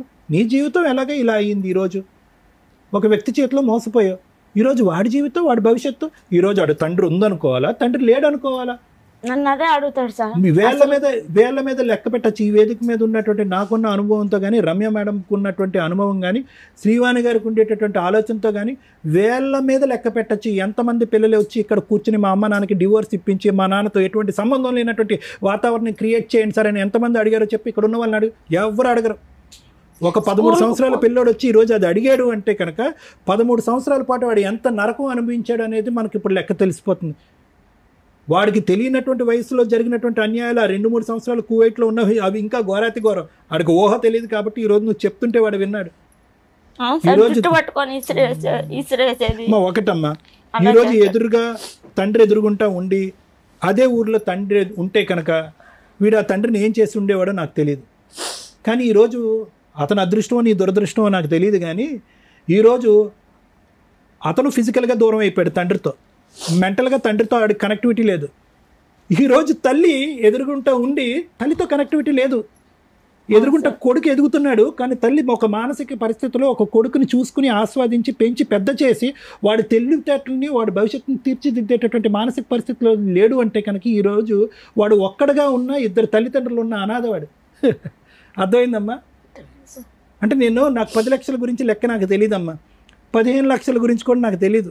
నీకు అది భారం అనిపిస్తుందేమో. ఈరోజు తెలివితేటలు ఉన్నాయి, కాళ్ళు చేతులు శుభ్రంగా పనిచేస్తున్నాయి. నువ్వు కష్టపడి ఉంటే కనుక ఈ పాటికి ఎన్ని లక్షలు సంపాదించి ఉండేది. లక్షలు కాకపోయినా కొంత వ్యవధిలో కొంతవరకు సంపాదించేవాడు.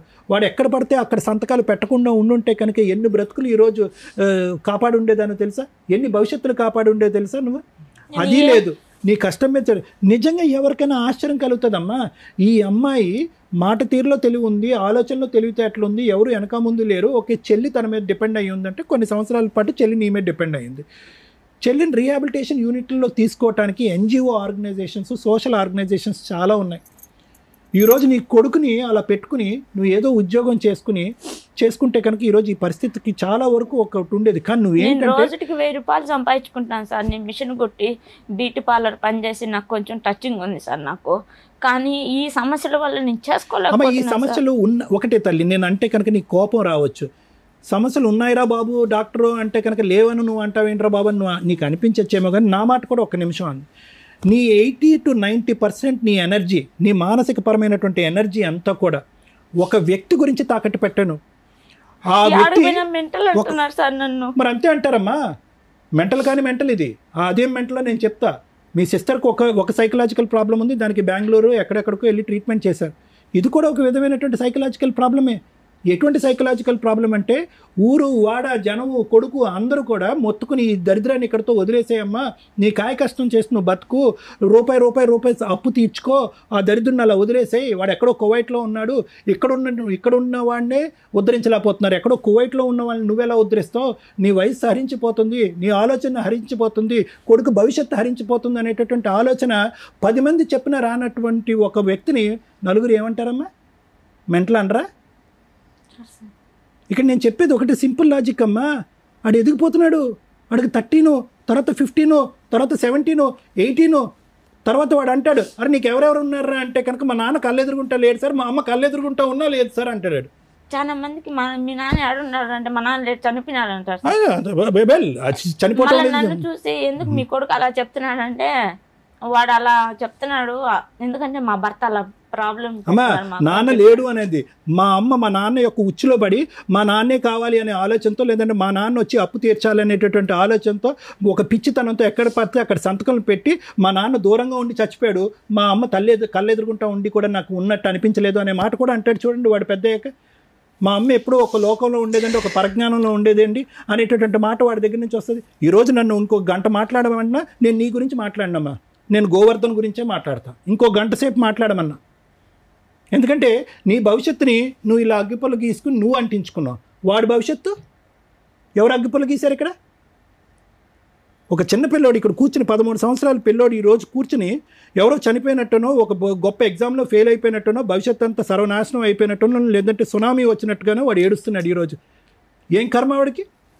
వెళ్ళిపోదాం పామ్మ, నువ్వు ఎక్కడికన్నా ఉంటాడు సార్. నన్ను ఎక్కడికి వెళ్ళిపోతారమ్మా? అంటే రాజంపేట వదిలిపెట్టేసి ఎక్కడికన్నా దూరంగా సరే వెళ్ళి జ్యోతి బతుకున్నాడు. వినమ్మా, ఒకటే పాయింట్ అమ్మా, నేను ఒకే పాయింట్ చెప్తాను, నేను క్లోజ్ చేస్తాను. ఇప్పటికైనా ఈ వేదిక ద్వారా నీకు కొద్దిగా జ్ఞానం బుద్ధి వస్తే కనుక ఏడవకు. ఏడవలసినటువంటి అవసరం లేదు. బంగారమైనటువంటి కొడుకున్నాడు, బంగారమైనటువంటి భవిష్యత్తు ఉన్నాడు. వాడు 100 మంది మగాళ్ళతో సమానం. నిన్ను నెత్తి మీద పెట్టుకుని పూజిస్తాడు. వాడికి కావలసినటువంటి ఆరోగ్యాన్ని వాడికి ఇవ్వటానికి, ప్రసాదించడానికి నువ్వు డిసైడ్ అవ్వు. వాడు ఎవరినైతే వదిలేసి, ఏ ఆలోచన అయితే వదిలేయమంటున్నాడో ఆ ఆలోచన వదిలేసి ముందుకు రా. మేము హెల్ప్ చేయడానికి రెడీగా ఉన్నాం. నేను మా చెల్లెల విషయంలో నన్ను సేవ చేయండి సార్, నాకు అదే పెద్ద. అమ్మ మీ చెల్లెల్ని లోకల్గా ఉండేటటువంటి అథారిటీస్తో కానీ, లేదంటే అక్కడ కడప జిల్లాలో కానీ, లేదంటే వేరే చోట కానీ నేను ఎన్జిఓ ఆర్గనైజేషన్స్తో మాట్లాడి ఆ అమ్మాయిని ఎవరైనా టేక్ ఓవర్ చేసుకుంటారేమో అని చెప్పి నేను అడుగుతా. కానీ ఫస్ట్ ఆఫ్ ఆల్ ఏంటంటే మెంటల్ రిటార్డేషన్ వేరే, మెంటల్ ఇల్నెస్ వేరు అమ్మ. అంటే వినండి ఒక్క నిమిషం అమ్మ. పుట్టుకతో వచ్చేటటువంటి మానసిక వికలాంగత్వం ఒకటైతే కనుక మధ్యలో వచ్చేటటువంటి మెంటల్ ప్రాబ్లం అనేది రెండోది. ఓకే, ఇది ఏది అనేది ఫస్ట్ మనం తెలుసుకోవాలి. ఆ అమ్మాయికి సంబంధించినటువంటి కాగితాలు కానీ, ఆ అమ్మాయి వాడేటటువంటి మందులు కానీ. ఎందుకంటే కనుక విపరీతంగా మానసిక పరిస్థితి బాగాలేకపోతే కనుక హాస్పిటల్కి పంపిస్తారు, రీహాబిలిటేషన్ యూనిట్కి పంపించరు. ఎందుకంటే రీహాబిలిటేషన్ యూనిట్లో అందరూ కూడా రికవర్ అయినటువంటి వాళ్ళు, ఎటు పోలేనటువంటి వాళ్ళు రీహాబిలిటేషన్ యూనిట్లో ఉంటారు. ఈ అమ్మాయి వెళ్ళి అక్కడ ఇంకో విధంగా ప్రవర్తిస్తే కనుక వాళ్ళందరూ డిస్టర్బ్ అవుతారు. కాబట్టి ఫస్ట్ ఈ అమ్మాయి యొక్క పరిస్థితి ఏంటి అన్నది మనం తెలుసుకోవాలి. అప్పుడు దాన్ని బట్టి ఎలిజిబిలిటీ ఉండాలి. ఎలిజిబిలిటీ ఉంటే కనుక ఖచ్చితంగా మనం అక్కడ పెట్టి ఆ అమ్మాయికి అయితే, ఆ అమ్మాయి భారం అయితే నేను ఎత్తుమే లేకుండా అయితే కనుక చేయగలం అమ్మ. ఇది నెంబర్ 1. నెంబర్ 1. నెంబర్ 2 ఏంటంటే నాకేమనిపిస్తుంది అంటే జ్యోతి, ఇప్పుడు వరకు నువ్వు చేసినటువంటిది ఒక చీకటి పోరాటం. ఆ పోరాటం కాదంటలేదు, నీ కన్నీళ్ళని చూస్తుంటే మా అందరికీ బాధగా ఉంది. అరే ఒక ఆడపిల్లకి ఇంత కష్టమా నా అనేటటువంటి వాళ్ళు లేరా, ఎవరు సపోర్ట్ లేరా, ఈ అమ్మాయి ఒక పెద్ద దిక్కుగా ఒక అమ్మాయిని చూసుకుంటుందా అనేటటువంటి బాధతో మా కడుపు తరుక్కుపోతున్నా కూడా ఈరోజు దిశ లేనటువంటి పోరాటంగా బాధేస్తుందమ్మా. ఎందుకు పోరాడుతున్నావో కూడా అర్థం కావట్లేదు. ఒక 2 బ్యాగులు కాగితాలు తీసుకుని వచ్చాయి, ఈరోజు దిశ లేదు. ఎటుపోతున్నావు? ఈ పోరాటంలో నువ్వు గెలిచేది ఏమి ఉండదు, ఓడిపోయేది మాత్రం చాలా ఉంటుంది. 10 లక్షలు కాదు, 1 కోటి రూపాయలు ఓడిపోయేది ఉంటుంది ఇక్కడ, పోగొట్టుకునేది. అదే ఇందాక గోవర్ధన్ భవిష్యత్తు గురించి నేను చెప్పాను. ఇది ఎప్పుడు ఈ తెలివితేటలో ఆలోచన ఎప్పుడైతే ఉండాలి? 2 ఇయర్స్ పాటు దేశం కాని దేశంలో ఒక దుర్మార్గుడు, ఎవరు మీ బావ, వాడు నీతో ఒక చెడుగా ప్రవర్తించి ఈ చేయకూడనటువంటి పనులన్నీ నీతో చేసినప్పుడు, నీ భర్త ఏమొచ్చి క్రికెట్ మ్యాచ్ ఆడుకోవటానికి వెళ్ళిపోయినప్పుడు పుత్తూరులో ఇల్లు కొన్న 2 అన్నదమ్ముడు కొని అది నన్ను అక్కడ పెట్టాలని వినండి దానివల్ల వినండి మేడం, వినండి. వాళ్ళిద్దరు దొందే. వీడికి తెలియంది వాడికి ఏం తెలియదు, వాడికి తెలియంది వీడికి అంతా తెలుసు. వాడు క్రికెట్ మ్యాచ్కి వెళ్ళినప్పుడు ఈడు నీ పక్కలో ఉన్నాడు అనేటటువంటి అంశం కూడా తెలుసు. సారీ, తప్పుగా అనుకోకండి. ఇవన్నీ కూడా అన్నీ తెలిసే. ఎక్కడా కూడా నీ భర్త 0.1% కూడా ఒక గుడ్నెస్ అనేటటువంటి అంశం లేనటువంటి వ్యక్తి. అతని ప్రేరేపణ, అతని ప్రోత్సాహంతోనే మీ బావ అనేటటువంటి వాడు అనేది నా అనుమానం. ఎటొచ్చి తీసి పక్కన పెట్టండి. వెనక్కి తిరిగి వచ్చారు. తిరిగి వచ్చిన తర్వాత ఏం చేయాలమ్మా? తిరిగి వచ్చిన తర్వాత ఏం చేయాలి? ఇంకా ఎగ్జాంపుల్స్, ఆలోచనలు లేవు. ఇదేంటి కనికరం లేకుండా మెడపట్టు గెంటేసినటువంటి వ్యక్తితో నేను ఎటువంటి సంబంధం పెట్టుకోవాలనేటటువంటిది అక్కడి నుంచి పోరాడి తెగ్గొట్టుకుని ఉంటే సంవత్సరంలో అయిపోయి ఉండేది. ఈరోజు నువ్వు బిడ్డని అనేటటువంటి వ్యక్తిని కన్న తర్వాత వాడిని విస్మరించి వేరే పోరాటం చేయటం అనేటటువంటి దాన్ని నేను ఇచ్చే ట్యాగ్ లైన్ ఏంటంటే గుడ్డి పోరాటం. ఇప్పటికైనా ఏమీ మించిపోలేదమ్మా. బాబు వెనకాల పాప కూడా చనిపోయింది సార్, అది పుట్టి చనిపోయిందమ్మా. ఇప్పటికీ ఏమీ మించిపోలేదు. నువ్వు ఈ డిప్రెషన్, మానసిక పరమైనటువంటి డిప్రెషన్ నుంచి బయటికి రా. మీ సిస్టర్కి ట్రీట్మెంట్ కాదు, నువ్వు కొద్ది ట్రీట్మెంట్ తీసుకుంటే కనుక కొద్ది మానసికంగా తేరుకుంటావు. ఎవరో కోరిక తీర్చవలసినటువంటి అవసరం లేదు. నీ కన్న కొడుకు కోరినటువంటి కోరికని తీర్చు. అది డివోర్స్ ఒకటి అడిగాడు, రెండోది ఎటువంటి సంబంధం, నాన్న గురించి ఎటువంటి ఆలోచన, ఆ వ్యక్తి యొక్క ప్రమేయము మా ఇంట్లో లేకుండా చూడండి, ఈ వేదికని నేను అదే కోరుకుంటున్నానని చెప్పి మేడంకి వచ్చి పాదావందనం చేశాడు. వాడు వచ్చి వాడికి ఉండేటటువంటి ఇంగితంలో మీరు 10% డెవలప్ చేసుకుంటే వాడి భవిష్యత్తు బ్రహ్మాండంగా ఉంటుంది. ఇది నా గ్యారంటీ. Madam 2 questions. మీ ప్రాపర్టీ వాల్యూ ఎంత ఉంది ఇప్పుడు? ఇప్పుడు ఎకరా వచ్చి 9-8 పోతుందంట మేడం. ఎన్ని ఎకరాలు ఉన్నాయి మీకు? 4 ఎకరాలు మేడం. 4 ఎకరాలు ఉంది. అది డీకేట్ మేడం, పట్టాది కాదు ఆ సైడ్ అంతా. ఓకే, అలా అయినా అమ్మగలిగితే అమ్మొచ్చు. సో ఓకే, నీ పేరు మీద 4 ఎకరాల పొలం ఉంది. పాస్బుక్ నా పేరు మీద లేవు. ఎవరి పేరు మీద ఉన్నాయి? అంటే భూంగల్ వాళ్ళ పేరు మీదే ఉన్నాయి. ఆన్లైన్ లో ఎవరి పేరు ఎక్కిందమ్మా? ఇచ్చేసావు వాళ్ళకి. సో తాకట్టు పెట్టావు కాబట్టి తనఖా వాళ్ళ పేరు వాళ్ళ మీదకి దగ్గరే వెళ్ళింది. ఉన్నాయి. మీరు అమౌంట్ రిలీజ్ చేసినప్పుడు వాళ్ళు మళ్ళీ మీకు ఆమె ఇవ్వడం లేదు మేడం. ఇప్పుడు ఏమైనా అనేస్తుందా? ఏం చేసుకుంటారో చేసుకోండి అంటుంది. ఇంకా వాళ్ళ దగ్గర ఎంత అప్పు ఉంది? వాళ్ళ దగ్గర నేను 3,50,000 కుదవ పెట్టాను మేడం. నేను తాకట్టు పెట్టాను పాస్బుక్లు అవి. ఇది పెట్టి కూడా ఇది 10 సంవత్సరాలు అవుతుంది. 10 సంవత్సరాల నుంచి ఇటు ఇరకపి 5 లక్షలు బాండ్ పేపర్లు తీసుకుంటున్నారా? నీ డబ్బులు నువ్వు ఇచ్చేస్తే వాళ్ళు ప్రాపర్టీ ఇవ్వడానికి రెడీగా లేదు మేడం. 3 ఏళ్ళు అయిపోయింది. అయిపోయింది. ఇక 4 ఎకరాలు ఉంటాయి కదా. అంటే నాకు చెప్పలేదు కాబట్టి నేను అడ్డం తిరుక్కున్నా మేడం. అంటే పొజిషన్ లో నువ్వు లేవు. వాళ్ళే చేసుకుంటున్నారు, వాళ్ళే కౌలు చేసుకుంటున్నారు. చేయలేదు, ఖాళీగా ఉందా? ఖాళీగానే ఉంది. నువ్వు టైం అయిపోతుంది కదా బాండుకు, రాపిచ్చిన బాండుకు నువ్వు ముందు చెప్పాలి కదా ఒక మాట. నాకు చెప్పుకోకుండా ఇప్పుడు అయిపోయింది నేను అమ్మేస్తున్నానంటే అది ఎలా అవుతుంది అని చెప్పి నేను అడ్డం మాట్లాడినాను మేడం. బీడ్ భూమి అమ్మా, సారీ మేడం, బీడా ఏం డీకేటి బీడ్ ఉంది. అదే బోర్ వేసుకోవాలి, బోర్ వేసుకొని సాగుబడి. సాగులో ప్రస్తుతానికి అయితే సాగులేదు. లేదు. ఎందుకు ఇట్లాంటి వాళ్ళందరూ సుమన్ టీవీకి, పద్మవ్యూహం ప్రోగ్రామ్కో లేకపోతే మేము ఎక్కడున్నామో అక్కడికో ఎందుకు వస్తున్నారు? ఈ స్టేజ్ నుంచి సుమన్ టీవీ తరఫు నుంచి గవర్నమెంట్ని రిక్వెస్ట్ చేస్తున్నాను, ఇక్కడ ఇమీడియట్గా లీగల్ సపోర్ట్ దొరికిద్దానో, సైకలాజికల్ సపోర్ట్ దొరికిద్దానో, ఇమీడియట్ న్యాయం దొరికిద్దానో ఇక్కడ దాకా వచ్చేస్తున్నారు. గవర్నమెంట్ చెయ్యట్లేదా ఫ్రీ సర్వీసులు? గవర్నమెంట్కి సంబంధించిన ఫ్రీ కోర్ట్స్ లేవా? లీగల్ సెల్ అథారిటీస్ లేవా? ఎందుకు అవేర్నెస్ తీసుకురావట్లేదు ప్రజల్లో? మీరు అవేర్నెస్ తీసుకొని వస్తే ఇలాంటి షోల దగ్గర ఇట్లా ఏడుస్తూ జనాలు కూర్చోవలసిన అవసరం లేదు. జనాలంతా కట్టే ట్యాక్స్ ఎక్కడికి వెళ్తుంది? మీరు ఇచ్చే ఫ్రీ సర్వీసు అవేర్నెస్ జనాలకి తెలియకపోవడం వల్ల. ఆ చేసేది ఎలా ఉంటుందంటే కనీసం ఆ అడ్వర్టైజ్మెంట్ ఏంటో కూడా జనాలకి తెలియట్లే. ఈ రోజుకు కొంత మేము అవేర్నెస్ తీసుకురాగలుగుతున్నాం. లీగల్ సెల్ అథారిటీ ఒకటి ఉంది, న్యాయం కోసం అక్కడికి వెళ్ళండి, మీకు ఫ్రీ అడ్వకేట్స్ని కూడా ప్రొవైడ్ చేస్తారు అని చెప్పుకునే పరిస్థితికి మా వంతు ప్రయత్నం మేము చేస్తున్నాం. గవర్నమెంట్ కూడా రిపీటెడ్గా ఈ రోజున సోషల్ మీడియా ప్రతి ఒక్కళ్ళు వాడుతున్నారండి. సగం జీవితం సోషల్ మీడియాలోనే ఉంది ప్రతి ఒక్కళ్ళకి. ఫోన్ లేకుండా మనిషి బతకట్లా. సో దీని మీద కొంత ఇలాంటి బాధితులు అన్ని ప్లేసుల నుంచి, అమ్మాయి ఎక్కడి నుంచో వచ్చింది, కనీసం ఆ ప్లేసుల్లో ఉన్న లీగల్ సెల్ అథారిటీస్ వాళ్ళ ఫోన్ నెంబర్సు, వాళ్ళకి సంబంధించిన రిప్రజెంటేటివ్స్ గురించి రిపీటెడ్ మీరు అడ్వర్టైజ్మెంట్స్ ఇస్తే బాగుంటుందనేది ఈ స్టేజ్ నుంచి నేను గవర్నమెంట్ని రిక్వెస్ట్ చేస్తున్నానండి. లీగల్ సెల్ అథారిటీస్ని రిక్వెస్ట్ చేస్తున్నాను, లోక్ అదాలత్ వాళ్ళని రిక్వెస్ట్ చేస్తున్నాను. మీరు తలుచుకుంటే ఈ అవేర్నెస్ ఇట్లాంటి ప్రోగ్రామ్స్ మేము చేయాల్సిన అవసరం రాకుండా చేయొచ్చు. ఇది కొంచెం దృష్టిలో పెట్టుకుంటారని. కేసు గురించి మాట్లాడితే న్యాయం కోసం ఎక్కడెక్కడి నుంచో వచ్చేస్తున్నారు మేడం. వీళ్ళు ఎంత చేయగలరు, ఎంత చేయలేరు?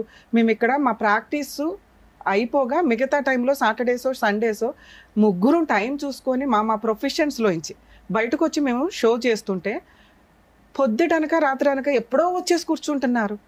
ప్లీజ్ కొంత మీ లోకల్లో లీగల్ సెల్ అథారిటీలకు సంబంధించి మేము చాలా చెప్తున్నాం. అక్కడ మీ వంతు హక్కుల కోసం మీరు ప్రయత్నించండి. అక్కడ అవ్వకపోతే మేమేం చేయగలం? సెటిల్మెంట్లు అనేవి కుటుంబాలకి సంబంధించిన తగాదాలు చేయగలుగుతాం, కానీ ఆస్తి తగాదాలు, అప్పుల తగాదాలు ఇట్లాంటివి ఈ స్టేజ్ మీద వర్కౌట్ అవ్వదండి. ప్లీజ్ దయచేసి మమ్మల్ని అర్థం చేసుకుంటారని నా రిక్వెస్ట్. అలాగే కొంతమంది అనేసుకుంటూ ఉంటారు, మేమేదో సిబిసిఐడి ఎంక్వైరీలు చేసి మీ పార్ట్నర్ యొక్క అక్రమ సంబంధాల చట్టాలు తీసుకొస్తామని. అవి రేర్ ఆఫ్ రేర్ కేసుల్లో వాళ్ళే తీసుకొని వస్తే మేము కూడా కొంత కరెక్టా కదా? ఎందుకంటే ఎవరు పడితే వాళ్ళ ఎవిడెన్స్లు తీసుకొస్తే వేసేయండి అని, కానీ సోషల్ మీడియాలో వేయలేం కదా.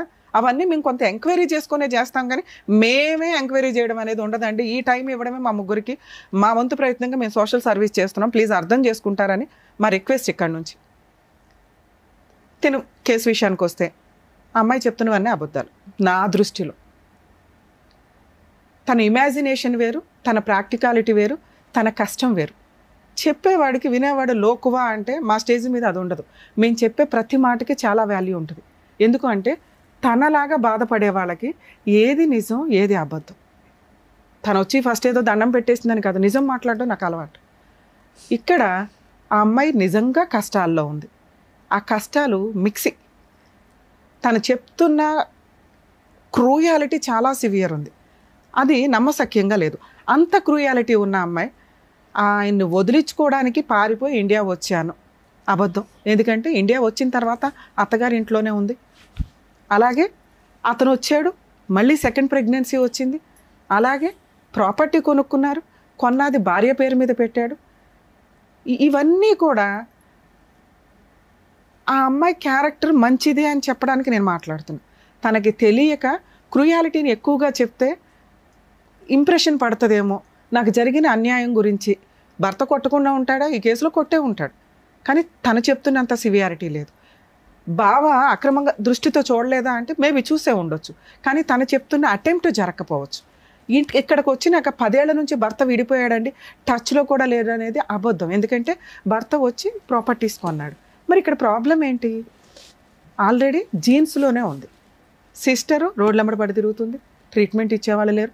మేనత్తలు తిరుగుతున్నారు, ట్రీట్మెంట్ ఇచ్చేవాళ్ళు లేరు. ఎందుకంటే భారతదేశంలో ఉన్న 140 కోట్ల జనాభాలో వీళ్ళు ఒక నీటి బొట్టు, ఇలాంటి వాళ్ళు ఓ నదే ఉండొచ్చు. ఎందుకంటే వాళ్ళ ఆలోచన విధానం వాళ్ళకి తెలియదు, ఎలా థింక్ చేయాలి. ఎడ్యుకేటెడ్స్ వేరు, కష్టపడి సంపాదించుకునే వాళ్ళు వేరు, అమాయకంగా ఉండేవాళ్ళు వేరు. ముందు ఇక్కడ కరెక్ట్ లేకపోతే పాప మా అమ్మాయి ఏం చేయగలిగింది? ఏదో చెప్పుకుంటూ ఏదో ఫ్రీగా ఎక్కడ దొరికిద్ది. ఓన్లీ జనాలకు అవేర్నెస్ ఉన్నది పోలీస్ స్టేషన్. పోలీస్ స్టేషన్కి ఈ అమ్మాయి ఇలా వెళ్ళి చెప్తే ఏ పోలీసులన్నా ఓపిక్గా తీసుకుంటారా? ఎందుకంటే చాలా కేసుల్లో వీళ్ళది ఒక కేసు. తనకి ఎక్కడ న్యాయం జరగల. ఏంటి అంటే తన ఆలోచనలో తనకున్న కష్టం, ఆ కష్టాన్ని పిల్లోడికి నూరు పోసేసింది. వాడి ఊహ తెలిసిన దగ్గర నుంచి అమ్మ చెప్తుందే విన్నాడు. కర్మ. ఇలాంటి జీవితాలు కొన్ని 100 కోట్ల ఫ్యామిలీస్ ఉండుంటాయి. ప్లీజ్, ఇది రిక్వెస్ట్ అండి. ట్రీట్మెంట్ జ్వరం వస్తే ఏ రకంగా మెడికల్గా వెళ్తామో, వేరే కంట్రీస్లో జస్ట్ డిప్రెషన్ వచ్చినా ఇమ్మీడియట్గా సైకియాట్రిస్టుల దగ్గరకో సైకాలజీ కౌన్సిలింగ్లకో వెళ్తూ ఉంటారు. మనకేంటంటే దాన్ని పిచ్చి అనుకొని భయపడుతూ ఉంటాం. నో, ఇప్పుడున్న ప్రాబ్లమ్స్కి ఒకరికొకరికి షేర్ చేసుకోవడానికి లేరు. ఇక్కడ ఈ పిల్ల మేజర్ ప్రాబ్లం అదే. తన కష్టాన్ని షేర్ చేసుకోవడానికి సిస్టర్ కూడా కాన్షియస్లో లేదు. మరి ఎవరికి చెప్పుకోవాలి? ఈ అమ్మాయి ఎవరికైనా చెప్తే నస. మీరే ఒక 1 అవర్ వినడానికి ఇంత అయ్యి ఉంటారు, మేము 3 అవర్స్ నుంచి వింటున్నాం. ఎందుకంటే మాకు ఓపిక ఎక్కువ. ఇలాంటివి వచ్చినప్పుడు కనీసం ఫ్రెండ్స్ ఉంటే ఆ అమ్మాయికి ఫైనాన్షియల్ సపోర్ట్ కూడా అవసరంలా. Free legal. ఆ అమ్మాయికి ఉన్న ఈరోజు కష్టం లీగాలిటీయే. ఎందుకంటే ఆవిడ బ్రెయిన్తో ఆవిడ బతికేస్తుంది, వాళ్ళ చెల్లిని చూసుకుంటుంది, అమ్మ ఉన్నంతలో ఏదో ఫైనాన్షియల్గా సపోర్ట్ చేస్తుంది, తమ్ముడు కూడా సపోర్ట్ చేస్తున్నాడు, నాన్న అంతే కదా, ఉన్నంతలో అవి నడుస్తున్నాయి. ఈ ఎఫెక్ట్ ఎవరి మీద పడిందంటే తన మీద, పిల్లోడి మీద ఎక్కువ పడింది. పిల్లోడు ఒక టాయ్ లాగా తయారైపోయాడు. ఇక ఈ పాపం ఎవరు వేసుకుంటారంటే పరిస్థితుల ప్రభావం. ఒక అమ్మాయిని పెళ్లి చేసుకొని ఆ అమ్మాయి నచ్చలేదు అంటే మీ ఆయన ఈరోజు వరకు డైవర్స్ కేసు వేయలే. నిన్ను వదిలించుకోవాలంటే 1 నిమిషం పని. ఆయన వేరే కంట్రీలో డైవర్స్ వేయలే. ఇక్కడ నీతో 498 కేసు వేసి వచ్చినాక సెటిల్మెంట్ కావాలని అడగల. అలాగే పిల్లాడికి సంబంధించి నాకు ఈ అబ్బాయి వద్దు అని తప్పించుకొని ఎక్కడ తిరగట్లా. నువ్వు ముందు స్ట్రాంగ్గా ఉంటే మీది ఒక రకంగా కౌన్సిలింగ్ ఇస్తే అన్యోన్యమైన కాపురమే. నీ 6 ఏళ్ళు ఉన్నాయనో లేకపోతే నువ్వు ఇలా ఉన్నావనో అబ్బాయి నిన్ను ఎక్కడ పంపిలే. ఎందుకంటే చాలా అందంగా ఉన్నావు, నీకు తెలియదేమో. ఇంతకంటే అద్భుతమైన అమ్మాయి ఏ భర్తకి దొరకరు అక్కడున్న ఆయన కెపాసిటీని బట్టి. నిన్ను చూసే పెళ్లి చేసుకున్నాడు, నీతో 2-3 సంవత్సరాలు కాపురం చేశాడు, ఇండియా వచ్చినాక కూడా నీకు ప్రాపర్టీ కొన్నాడు. ఇక్కడ కష్టం ఏంటంటే ఆ ప్రాపర్టీ రోడ్డు పాలైపోయింది. నువ్వు ప్రాపర్ లీగల్ ఫైటింగ్ చేయకపోవడం వల్ల, అంటే నీకు తెలియదు, నిన్ను అనట్లే ఇక్కడ. ఎందుకంటే అడ్వకేట్స్ని పెట్టుకోవడం అనేది ఈ రోజున ఎంత కాస్ట్లీ అయిపోయిందంటే అది 10 రూపాయల 1,00,000 రూపాయలు అనే పక్కన పెడితే అది నీ రేంజ్కి ఎక్కువే. ఎందుకంటే ప్రతి రూపాయి నీకు ఇంట్లో అవసరం. మీ అమ్మ అక్కడ కష్టపడి తీసుకొచ్చి పంపిస్తుంటే మీరు ఇల్లు గడుస్తుంది, మీకు పిల్లోడిని చదివిస్తున్నావు ఉన్నంతలో. నువ్వు 100% మీ సిస్టర్ కోసం నువ్వు ఆలోచిస్తున్నావు. చూడు మేడం, 1 నిమిషం మాట్లాడినాను. మా చెల్లెల విషయంలో ఆ పాపది ఏం తప్పు లేదు మేడం. నాన్న అది కూడా మాట్లాడతా. మీ సిస్టర్కి ఉన్న సైకలాజికల్ ప్రాబ్లము పెద్ద మనుషులంతా ఆ అమ్మాయి బట్టలు కూడా ఒంటి మీద ఉన్నాయో లేదో అని తీసుకెళ్ళే అంతా అన్నావు. మీ ఆయన మీ సిస్టర్ని పెళ్లి చేసుకోవడం అనేది నమ్మసక్యం కాదు. ఒకవేళ అలా ఏదైనా చేసినా లీగల్గా అది వ్యాలిడ్ కాదు. సైకలాజికల్ ప్రాబ్లం ఉన్న అమ్మాయిని కానీ మైనర్ని కానీ ఎవరైనా పెళ్లి చేసుకుంటే అది లీగల్గా వ్యాలిడ్ కాదు. వాళ్ళ మీద కంప్లైంట్ ఇస్తే చాలా సీరియస్ ఉంటుంది. మీకు కావాల్సింది ఏంటిది? Free legal advocate, free legal advice. Police స్టేషన్కి వెళ్ళండి, చేసి పెడతారు. పాపం తన వంతు ప్రయత్నంలో ఇక్కడ ఏంటంటే వాళ్ళ అక్కకి ఉన్న వాళ్ళ సిస్టర్కి 100% ఉంటే నీకు 10-20 ఉంది నాన్న. ఎందుకంటే మాకు అర్థమైపోతుంది నువ్వు మాట్లాడే విధానంలో పర్ఫెక్షనిస్ట్ లేదు, నిజాలు మిక్సీ అయిపోతున్నాయి అన్నిటిలో కలిపి. సో అసలు ఫస్ట్ ట్రీట్మెంట్కి వెళ్ళాల్సింది క్యూర్ అయ్యే ట్రీట్మెంట్ నీకే. సార్ ఏదైనా మీ ట్రీట్మెంట్ ఇప్పించాల్సి వస్తే కౌన్సిలింగ్ అనేది నీకు ఫస్ట్ ఇప్పిస్తే ఆ 10-20% ఏదైతే ఉందో పర్ఫెక్ట్ బ్రెయిన్లో నుంచి వెళ్ళిపోయి కరెక్ట్ డెసిషన్స్ తీసుకోగలుగుతాం. నెక్స్ట్ నీకున్న అప్పుల పంచాయతీ, ఇది వడ్డీ వడ్డీ వడ్డీ పెరిగిపోయింది. ఆల్రెడీ 10 ఏళ్ల క్రితం తీసుకున్న అప్పులు ఏదైతే ఉందో 4 ఎకరాలు రాయించేసుకున్నారు. 4 ఎకరాలు 15 లక్షలతో ఏ రకంగా టాలీ అవుతాయి నాన్న? అవ్వదు. ఒకవేళ మనం 3 ఇయర్స్కో 4 ఇయర్స్కో మనం మాట్లాడి ఎవరైనా పెద్ద మనుషులు కూర్చొని 2 ఎకరాలు నువ్వు తీసుకుని పోయి మిగతా ఇచ్చిపడే అనొచ్చు. లేదా 4 ఎకరాలు నువ్వు బయట బేరం పెడితే అవే 30 lakhs వచ్చేవి. ఇలా 15 lakhs పోయినా 15 lakhs మిగిలేవి వేరే చోట కొనుక్కునేదానివి. ఇవి కరెక్ట్గా థింక్ చేయట్లా మీరు ఇప్పటికీ అమాయకంగా ఏమనుకుంటున్నారో తెలుసా? నేను మార్టిగేజ్ చేశాను, వాళ్ళ పొజిషన్లో లేరు కాబట్టి నేను రివర్స్ అయితే నా ప్రాపర్టీ నాకు ఉంటుంది అనుకుంటున్నావు. ఆల్రెడీ వాళ్ళ పేరు మీదకి వెళ్ళిపోయి 10 ఏళ్ళు అయిపోయింది. నీ పేరు మీదకి రావడం ఎట్లా? 1, అప్పు తీర్చడం ఎట్లా? 2, మీ ఆయన అంతు తేల్చడం ఎట్లా? 3, మీ అబ్బాయి అడుగుతున్న డైవర్స్ ఇప్పించడం ఎట్లా? అసలు నాన్న అనే ఊహనే ఆ పిల్లోడు భరించట్లా. నాన్న అంత క్రూయల్ అంటే నా దృష్టిలో అయితే కాదు. నాన్నకు 4 బీగితే అప్పు తీర్చేవాడు. నాన్నే లైన్లో ఇక్కడ నీతో డైవర్స్ తీసుకోవాల్సిన అవసరం అతనికి రాలా? అతను ఎక్కడున్నాడో నీకు తెలియదు, ప్రజెంట్ ఇంకో పెళ్లి చేసుకున్నాడు అనేది నీకు ఒక ఐడియా అయితే ఇంకో ఐడియా అయితే ఉంది. సో ఇప్పుడు ఆయన వద్దు అని అనుకుంటున్నాంగా మనకు వద్దు. ఏం చేద్దాం? మనకు ప్రెజెంట్ ఉన్నది అప్పుల పంచాయతీ. ఇరికిచ్చేసింది నిన్ను. మీ ఆయన అప్పు తీసుకురమ్మంటే నువ్వు సంతకాలు పెట్టి తీసుకొచ్చావు. మీ ఆయన మీద కేసు వేయరు, సిగ్నేచర్లు పెట్టింది నువ్వే కదా, నీ మీద వేస్తారు. బెయిల్ లేకుండా కేసు పెడతారండి మేడం. నీ మీద నేనున్నా, నువ్వేం చేయాలో చెప్పు. బిడ్డ దిక్కులేని అయిపోతాడు మేడం. నాన్న నువ్వు అంతకంటే ఎక్కువ ప్రాపర్టీ ఇచ్చేసావు నాన్న. ఇంకో 4 ఉన్నారు అప్పులోళ్ళు. నువ్వు ఒక లాయర్ని పెట్టుకోగలవా మీ ఊర్లో? నేను ఇక్కడ నుంచి రాలేను కదా. నువ్వు ఇక్కడ నన్ను వచ్చి అడిగింది ఏంటి? నా అప్పులు తీర్చండి. సమస్యలు ఉన్నాయి మేడం, 2 మీ వల్ల తీర్తాయి. ఒకటి, మా వత్త వాళ్ళ పెద్ద మనుషులు, లాయర్లు, వీళ్ళందరూ ఒక మాట మీద అందరినీ డబ్బులతో కొనేసినారు మేడం. ఎవరు డబ్బులతో కొనలా. ఎందుకంటే నీ అమాయకత్వం, నువ్వు మాట్లాడే విధానం నీకు ఎవరు సపోర్ట్ చేయరు. నేనే చేశాను మా చెల్లెలు నుంచి పెళ్లి అని చెప్పి నన్ను చాలా మెంటల్ గా కుంగదీసేస్తున్నారు మేడం. ఓకే, అది వదిలేసేనా? రెండోది వచ్చేసి, నువ్వు మా మీద కేసు పెట్టినా మాకు భయసనంగా ఉండదు, నువ్వు ఏడన్నా చచ్చిపో, నాకు బిడ్డని ఇచ్చేసి అని మాట్లాడుతున్నారు మేడం. నేను అందుకే ఫస్ట్ నిన్ను రిక్వెస్ట్ చేసింది, నువ్వు ఫస్ట్ ట్రీట్మెంట్కి వెళ్ళు అని. నువ్వు చెప్తున్న ఈ 2 నిజాలు కాదు. ఎందుకు అంటే నువ్వు మాట్లాడితే జనాలు అలాగే ఉంటారు. మా అంత ఓపిక అందరికీ ఉండదు కదా నాన్న. నిన్ను నీ బ్రెయిన్లో నుంచి అవతలకు వెళ్ళి అండర్స్టాండ్ చేసుకునేంత ఓపిక అందరికీ, అంత తెలివితేటలు ఉండవు. అందరూ నార్మల్ పర్సన్గానే ఉంటాంగా. ఎవరైనా హెల్ప్ చేయడానికి అంతంత మాత్రం ఈ రోజుల్లో. అర్థమవుతుందా? ఇప్పుడు నీకున్నవి 2 ఆప్షన్స్. ఒకటి, నీ అప్పులు తీర్చాలి, నీ మీద ఎవరో కేసు లేకూడదు, అంతేనా? నువ్వు ఒక్క లాయర్ని ఎవరినైనా పెట్టుకోగలవా? నేను ఫోన్లో మాట్లాడతాను. మీరే మాట్లాడండి మేడం, నాకు ఎవరు పలకడం. మీ ఊర్లో నాకు తెలియదు కదా నాన్న. మా ఊర్లో ఉన్నారు కానీ, నెమ్మలు అన్ని ఉన్నాయి కానీ వాళ్ళు. అమ్మా, మీరు మీ ఊర్లో ఒక చిన్న అడ్వకేట్ని ఎవరినైనా పెట్టుకోగలరా? నేను ఫోన్లో మాట్లాడతాను వాళ్ళతో, ఏం కేసులు వేయాలి ఏంటి అని. ఈ ఎపిసోడు ఈ అమ్మాయికి మాత్రమే సంబంధించండి. మేము ఇప్పుడు నేను చెప్పే కేసులు నేను ఎవరికి ఎంటర్టైన్ చేయట్లేదు, ఎవరికి చెప్పట్లా. ఎందుకంటే ఆ అమ్మాయి సైకలాజికల్గా కొంత ప్రాబ్లంలో ఉంది. తనకు జరిగిన అన్యాయం భర్త అడ్డంగా వాడుకున్నాడు. 2, అబ్బాయి లైఫ్ అబ్బాయి చూసుకున్నాడు. కేసులు వేయటానికి తనకి తెలియట్లేదు, ఏ కేసులు వేసుకుంటే ఎలా అని. ఆ అమ్మాయికి ఉన్న అప్పులకి ప్రాపర్టీ ఆల్రెడీ కొట్టేశారు. ఎవరైతే ఉన్నారో అప్పులు ఇచ్చిన వాళ్ళు, అదే నాకు తెలిసి 1-2 తీసుకొని ఉంటారు. మిగతా వాళ్ళు అప్పులోళ్ళు ఇంకా ఉన్నారు. తీసుకోవాలి మేడం, పూర్తి ఆయకం పెట్టిన వాళ్ళ దగ్గర అట్లా ఉంది నాన్న. కానీ ఆ ప్రాపర్టీ నీకు వెనక్కి రాదు. ఓకే, దాన్ని అలా ఉంచండి. ఒక అడ్వకేట్ నువ్వు పెట్టుకుంటే మీరు చేయొచ్చు. అంటే నీ పేరు మీద ప్రాపర్టీ లేదు కాబట్టి, పాస్బుక్లు లేవు కాబట్టి, నువ్వు ఇన్సాల్వెన్సీ పిటిషన్ అంటే ఐపీ పిటిషన్ వేసుకోవచ్చు. ఒక 5 దగ్గర నువ్వు అప్పులు తీసుకున్నారు కదా, 4 దగ్గర 5 దగ్గర 10 మంది దగ్గర, ఈ 10 మంది పేర్లు చెప్పి ఐపీ పిటిషన్ ఫైల్ చేస్తే, ఇందాక వాళ్ళు నిన్ను బెదిరించారు కదా, అరెస్ట్ వారెంట్ బెయిల్ రాకుండా నిన్ను లోపలేస్తాము అని, అలాంటి కేసు నీ మీద వేసి టచ్ చేసే రైట్స్ కూడా వాళ్ళకు ఉండవు. నువ్వు ఒక లాయర్ని పెట్టుకుంటే నేను వాళ్ళకి ఎక్స్ప్లెయిన్ చేస్తాను ఎలా వెయ్యాలి అని. ఓకే, ఫీజులు కూడా చాలా నామినల్గా ఉండేలాగానే మాట్లాడుకో. నేను సపోర్ట్ చేస్తాను కాబట్టి డ్రాఫ్ట్ కానీ ఏదైనా జస్ట్ వాళ్ళ పని వేయటం వరకే. నువ్వు నన్ను నమ్ముకొని ఇక్కడ దాకా వచ్చావుగా. అప్పు ఎక్కొట్టడం ఎట్లా? ఇక్కడ అప్పు ఎక్కొట్టడం కాదండి, తనని తాను రక్షించుకోవడం కోసం గవర్నమెంట్ లా అండ్ ఆర్డర్ ఇచ్చిన ఒక చట్టం అది. అందరూ ఎవరు పడితే వాళ్ళు ఐపీలు వేసి కొట్టేసి డబ్బులు జనాలను ముంచుదాం అనుకుంటే కోర్టు మూడో కన్నుతో చూస్తుంది, వాళ్ళకి ఎవరికి ఐపీ ఆర్డర్స్ రావు.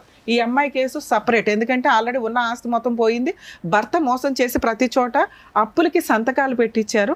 ఇలా ఈ అమ్మాయి పేరు మీద ఏ ప్రాపర్టీలు లేవు, చిల్లికి గవ్వలేదు. కాబట్టి ఇటువంటి అమ్మాయి ఐపీ వేసుకోవచ్చు. నిజంగా అప్పులు ఇచ్చిన వాళ్ళు ఎవరో కొంచెం మానవత్వంతో ఆలోచించుకొని వాళ్ళ హస్బెండ్ని పట్టుకోవడానికి చూడండి, అత్త మామ దొరుకుతారు కూడా. ఎందుకంటే ఈ అమ్మాయి అప్పు తీసుకొని ఏం చేసిందో మీ అందరికీ తెలుసు.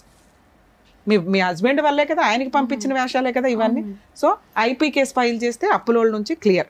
ఇప్పుడు బుద్ధి చెప్పాల్సింది ఎవరికి? మీ ఆయన మంచోడో చెడ్డోడో నాకు అనవసరం, కానీ మీ పిల్లోడిని పోషించాల్సిన బాధ్యత మీ ఆయనకు ఉంది. ఓకే, పిల్లవాడి కోసం మెయింటెనెన్స్ కేసు నువ్వు విడిగా వేయకుండా డొమెస్టిక్ వైలెన్స్ కేసు అని ఒకటి వే. దాంట్లో నువ్వు మెయింటెనెన్స్ అడగొచ్చు, ఈ అప్పులు పంచాయితీ ఆయన తీర్చమని అడగొచ్చు. ఒకవేళ ఇవి వస్తే నువ్వు నిజాయితీగా అవతలకి డబ్బులు ఇద్దు కానీ. అలాగే నీ పొలానికి సంబంధించి రిటర్న్ ఇమ్మని అడగొచ్చు, నష్టపరిహారం అడగొచ్చు, 10 లక్షలు 20 లక్షలు, 12 తులాలు బంగారు నాది, నీ గోల్డ్ కూడా వెనక్కి అడగొచ్చు. నేను నిన్ను ఈ స్టేజ్ మీద రిక్వెస్ట్ చేసేది ఏంటంటే, నేను నీకు ఫ్రీగా డ్రాఫ్ట్ ఇస్తాను, నేను ఇక్కడ నుంచి రెడీ చేసి నీకు కేసులు ఇవ్వగలను, కానీ అక్కడ నువ్వు ఉండి వేయించుకోవాలి అంటే అక్కడ ఒక లాయర్ని కలు. ఐపీ కేసు డొమెస్టిక్ వైలెన్స్ లో పిల్లాడికి మెయింటెనెన్స్. మరి మా ఆయన ఇక్కడ లేడు కదా మేడం, ఎట్లాగా? నీ దగ్గర ఉన్న అడ్రస్ తోటే వాట్సాప్ ఈమెయిల్ కూడా లీగల్గా సమన్స్ సర్వ్ అవుతున్నట్లే లెక్క.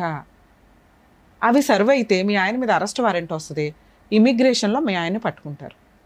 ఓకే, నువ్వు ఏది ఫస్ట్ ఏది అడిగావు? నాకు అప్పులు క్లియర్ 100% జరిగింది. మీ ఆయన మీద వేసే కేసు మీ అత్త వాళ్ళ సెటిల్మెంట్కి వచ్చేలాగా చేయగలుగుతాం. అతని మీద అరెస్ట్ వారెంట్ ఉంటే ఖచ్చితంగా అతను సెటిల్మెంట్కి వస్తాడు. వచ్చింది ఏదో ఫుల్ అండ్ ఫైనల్, కానీ పోరాటం అమ్మ. ప్రాబ్లం ఏంటంటే లీగాలిటీలో ఓపిక అవసరం. ఇక్కడ మీ ఆయన అందుబాటులో లేడు.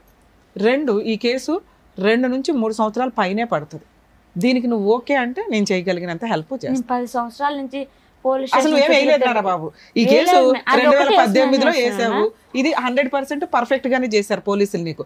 ఈ కేసు కూడా టైం పడుతుంది. కాకపోతే ఛార్జ్ షీట్, ఒక నిమిషం నాన్న, ఛార్జ్ షీట్ ఫైల్ అయ్యింది. ఈ కోర్ట్స్ యాప్ అని ఒకటి ఉంటుందండి, దయచేసి చాలా మందికి తెలియట్లేదు. అడ్వకేట్స్ చెప్తేనే డేట్ల గురించి వెరిఫై చేసుకుంటున్నారు. ప్రతి ఫోన్లోనూ కూడా ఈ కోర్ట్స్ యాప్, ఈ అంటే ఎలిఫెంట్, స్మాల్ లెటర్ ఈ కోర్ట్స్, కోర్ట్ అంటే కోర్టు, ఈ కోర్ట్స్ యాప్ డౌన్లోడ్ చేసుకొని మీ కేసులు state wise, district wise, court wise feed చేసుకుంటే రెగ్యులర్గా ఏం జరుగుతుందో మీకు అర్థమవుతుంది. మీ అడ్వకేట్స్ని అడగవసరం లేదు, మీ అడ్వకేట్లు కోర్టులకు వెళ్ళారా లేదా అని కూడా మీకు క్లియర్గా అక్కడ అర్థమైపోద్ది. అడ్వకేట్స్ నన్ను తిట్టుకోకండి మేడం. ఇట్లాంటి కేసులో తనకి అంటే మేబీ అందరికీ ఐపీలు రావు, ఈ అమ్మాయి కేసులో ఐపీ రావడానికి అవకాశం ఉంది. మనల్ని నమ్ముకొని వచ్చింది కాబట్టి సార్ చేసి హెల్ప్ సార్ చేస్తానన్నారు. లీగల్ సపోర్ట్ లో అప్పుల వాళ్ళకి మా మొగుడు పేరు, మా మొగుడికి భాగము ఇంటి స్థలం ఉంది, భూమి ఎక్కడికి పోలేదు, వాళ్ళు ఏం చేసుకుంటారో చేసుకొని నీ మీదకి రాకుండా చూడమన్నావు. నువ్వు ప్రామిసరీ నోట్లు పెట్టు, నువ్వు ప్రామిసరీ నోట్లు నీ దగ్గర నువ్వు నీ సంతకాలతో ఉన్నాయి. మీ ఆయన ఆస్తి నీ పేరు మీద లేదు, నీ పొలం నీ పేరు మీద లేదు, కానీ ఆయకంలో ఉంది మేడం. వీళ్ళ అమ్మేసి వాళ్ళ డబ్బులు వాళ్ళకి చెల్లి పెట్టేసి మిగతా డబ్బులు తెచ్చి మాకు బాకీ కట్టాలి. 4 ఎకరాలు అమ్ముకోవడానికి అవకాశం ఉందా? ఉంది మేడం. మరి అమ్మేసుకో. ఆమె ఆయకంలో పెట్టున్నామా, ఇవ్వడం లేదు మేడం. నేను అదే మాట్లాడిపించిన పెద్దవాళ్ళతో. బేరం రెడీగా ఉంటే నాతో మాట్లాడిచ్చిపోని, నేను మాట్లాడతా. నిజంగా బేరం ఉంటే అప్పు వాళ్ళు ఇప్పుడు బ్యాంకులో అందరికీ అప్పులు ఉంటాయి నాన్న. బ్యాంకులో ఉన్నప్పుడు అప్పు ఎవరైతే ఉంటుందో బ్యాంకు వాళ్ళు చూసుకొని ఇట్లా ఇచ్చేస్తారు. అలాగే తాకట్లో ఉన్న ప్రాపర్టీని మనం ఎవరికైనా బేరం పెడితే ఇదిగోండి 30 లక్షలు, ఓకే పలానా చోట 15 లక్షలు కట్టాలండి, అగ్రిమెంట్ ఆఫ్ సేల్లో 15 లక్షలు కట్టి రిజిస్ట్రేషన్ అప్పుడు 15 లక్షలు కట్టండి అని ఆ రిమైనింగ్ 15 లక్షలు తెచ్చుకోవాలి మనం. అవును మేడం. తెచ్చుకొని పోయినా కూడా నాకు 30 లక్షలు నా చేతికి వస్తుంది కదా, బాకీలు కట్టుకొని ఏదో నా పిల్లోడికి చదువుకుంటుందని భంగపడతా ఉంటే అమ్మి మొగుని రమ్మనిస్తానంటాను. అసలు ఆయన సంగతి వదిలే, నువ్వు కేసులు వేసినాక ఆయన రావడం ఆయన మాట్లాడడం అనేది ఉండదు. ఓకే, నీ సంతకాలే నీ సిగ్నేచరే ఇంపార్టెంట్. నీ పేరు మీద ప్రాపర్టీ ఉందంటే అలా కూడా సెటిల్మెంట్ చేయిద్దాం. మీరు మీ అడ్వకేట్తో నాతో మాట్లాడిస్తే నేను ఇది మాట్లాడతాను. సో ఇక్కడ మా స్టేజ్ నుంచి మేము హెల్ప్ చేస్తామని కూడా చెప్తాం. అమ్మాయికి లీగల్ సపోర్టు, సైకలాజికల్ సపోర్టు ఉంటుంది కాబట్టి అక్కడ సెటిల్మెంట్ చేయండి, ఏదైనా తేడా వస్తే మేము వస్తామని చెప్తాం. సరేనా? ఓకే ఓకే జ్యోతి గారు, థ్యాంక్ యూ. జాగ్రత్త. జ్యోతి గారు ఏడుస్తూ ఈ వేదిక మీద అడుగు పెట్టారు. సో చిరునవ్వుతో మీరు ఆవిడని పంపించారు. ఆవిడకి ఏం ప్రాబ్లం ఉన్నా సరే మేము సాల్వ్ చేస్తామని పెద్ద దిక్కుల్లాగా మీరు అన్నందుకు thank you so much doctor గారు. Thank you so much advocate madam. మరో కథతో మళ్ళీ కలుద్దాం.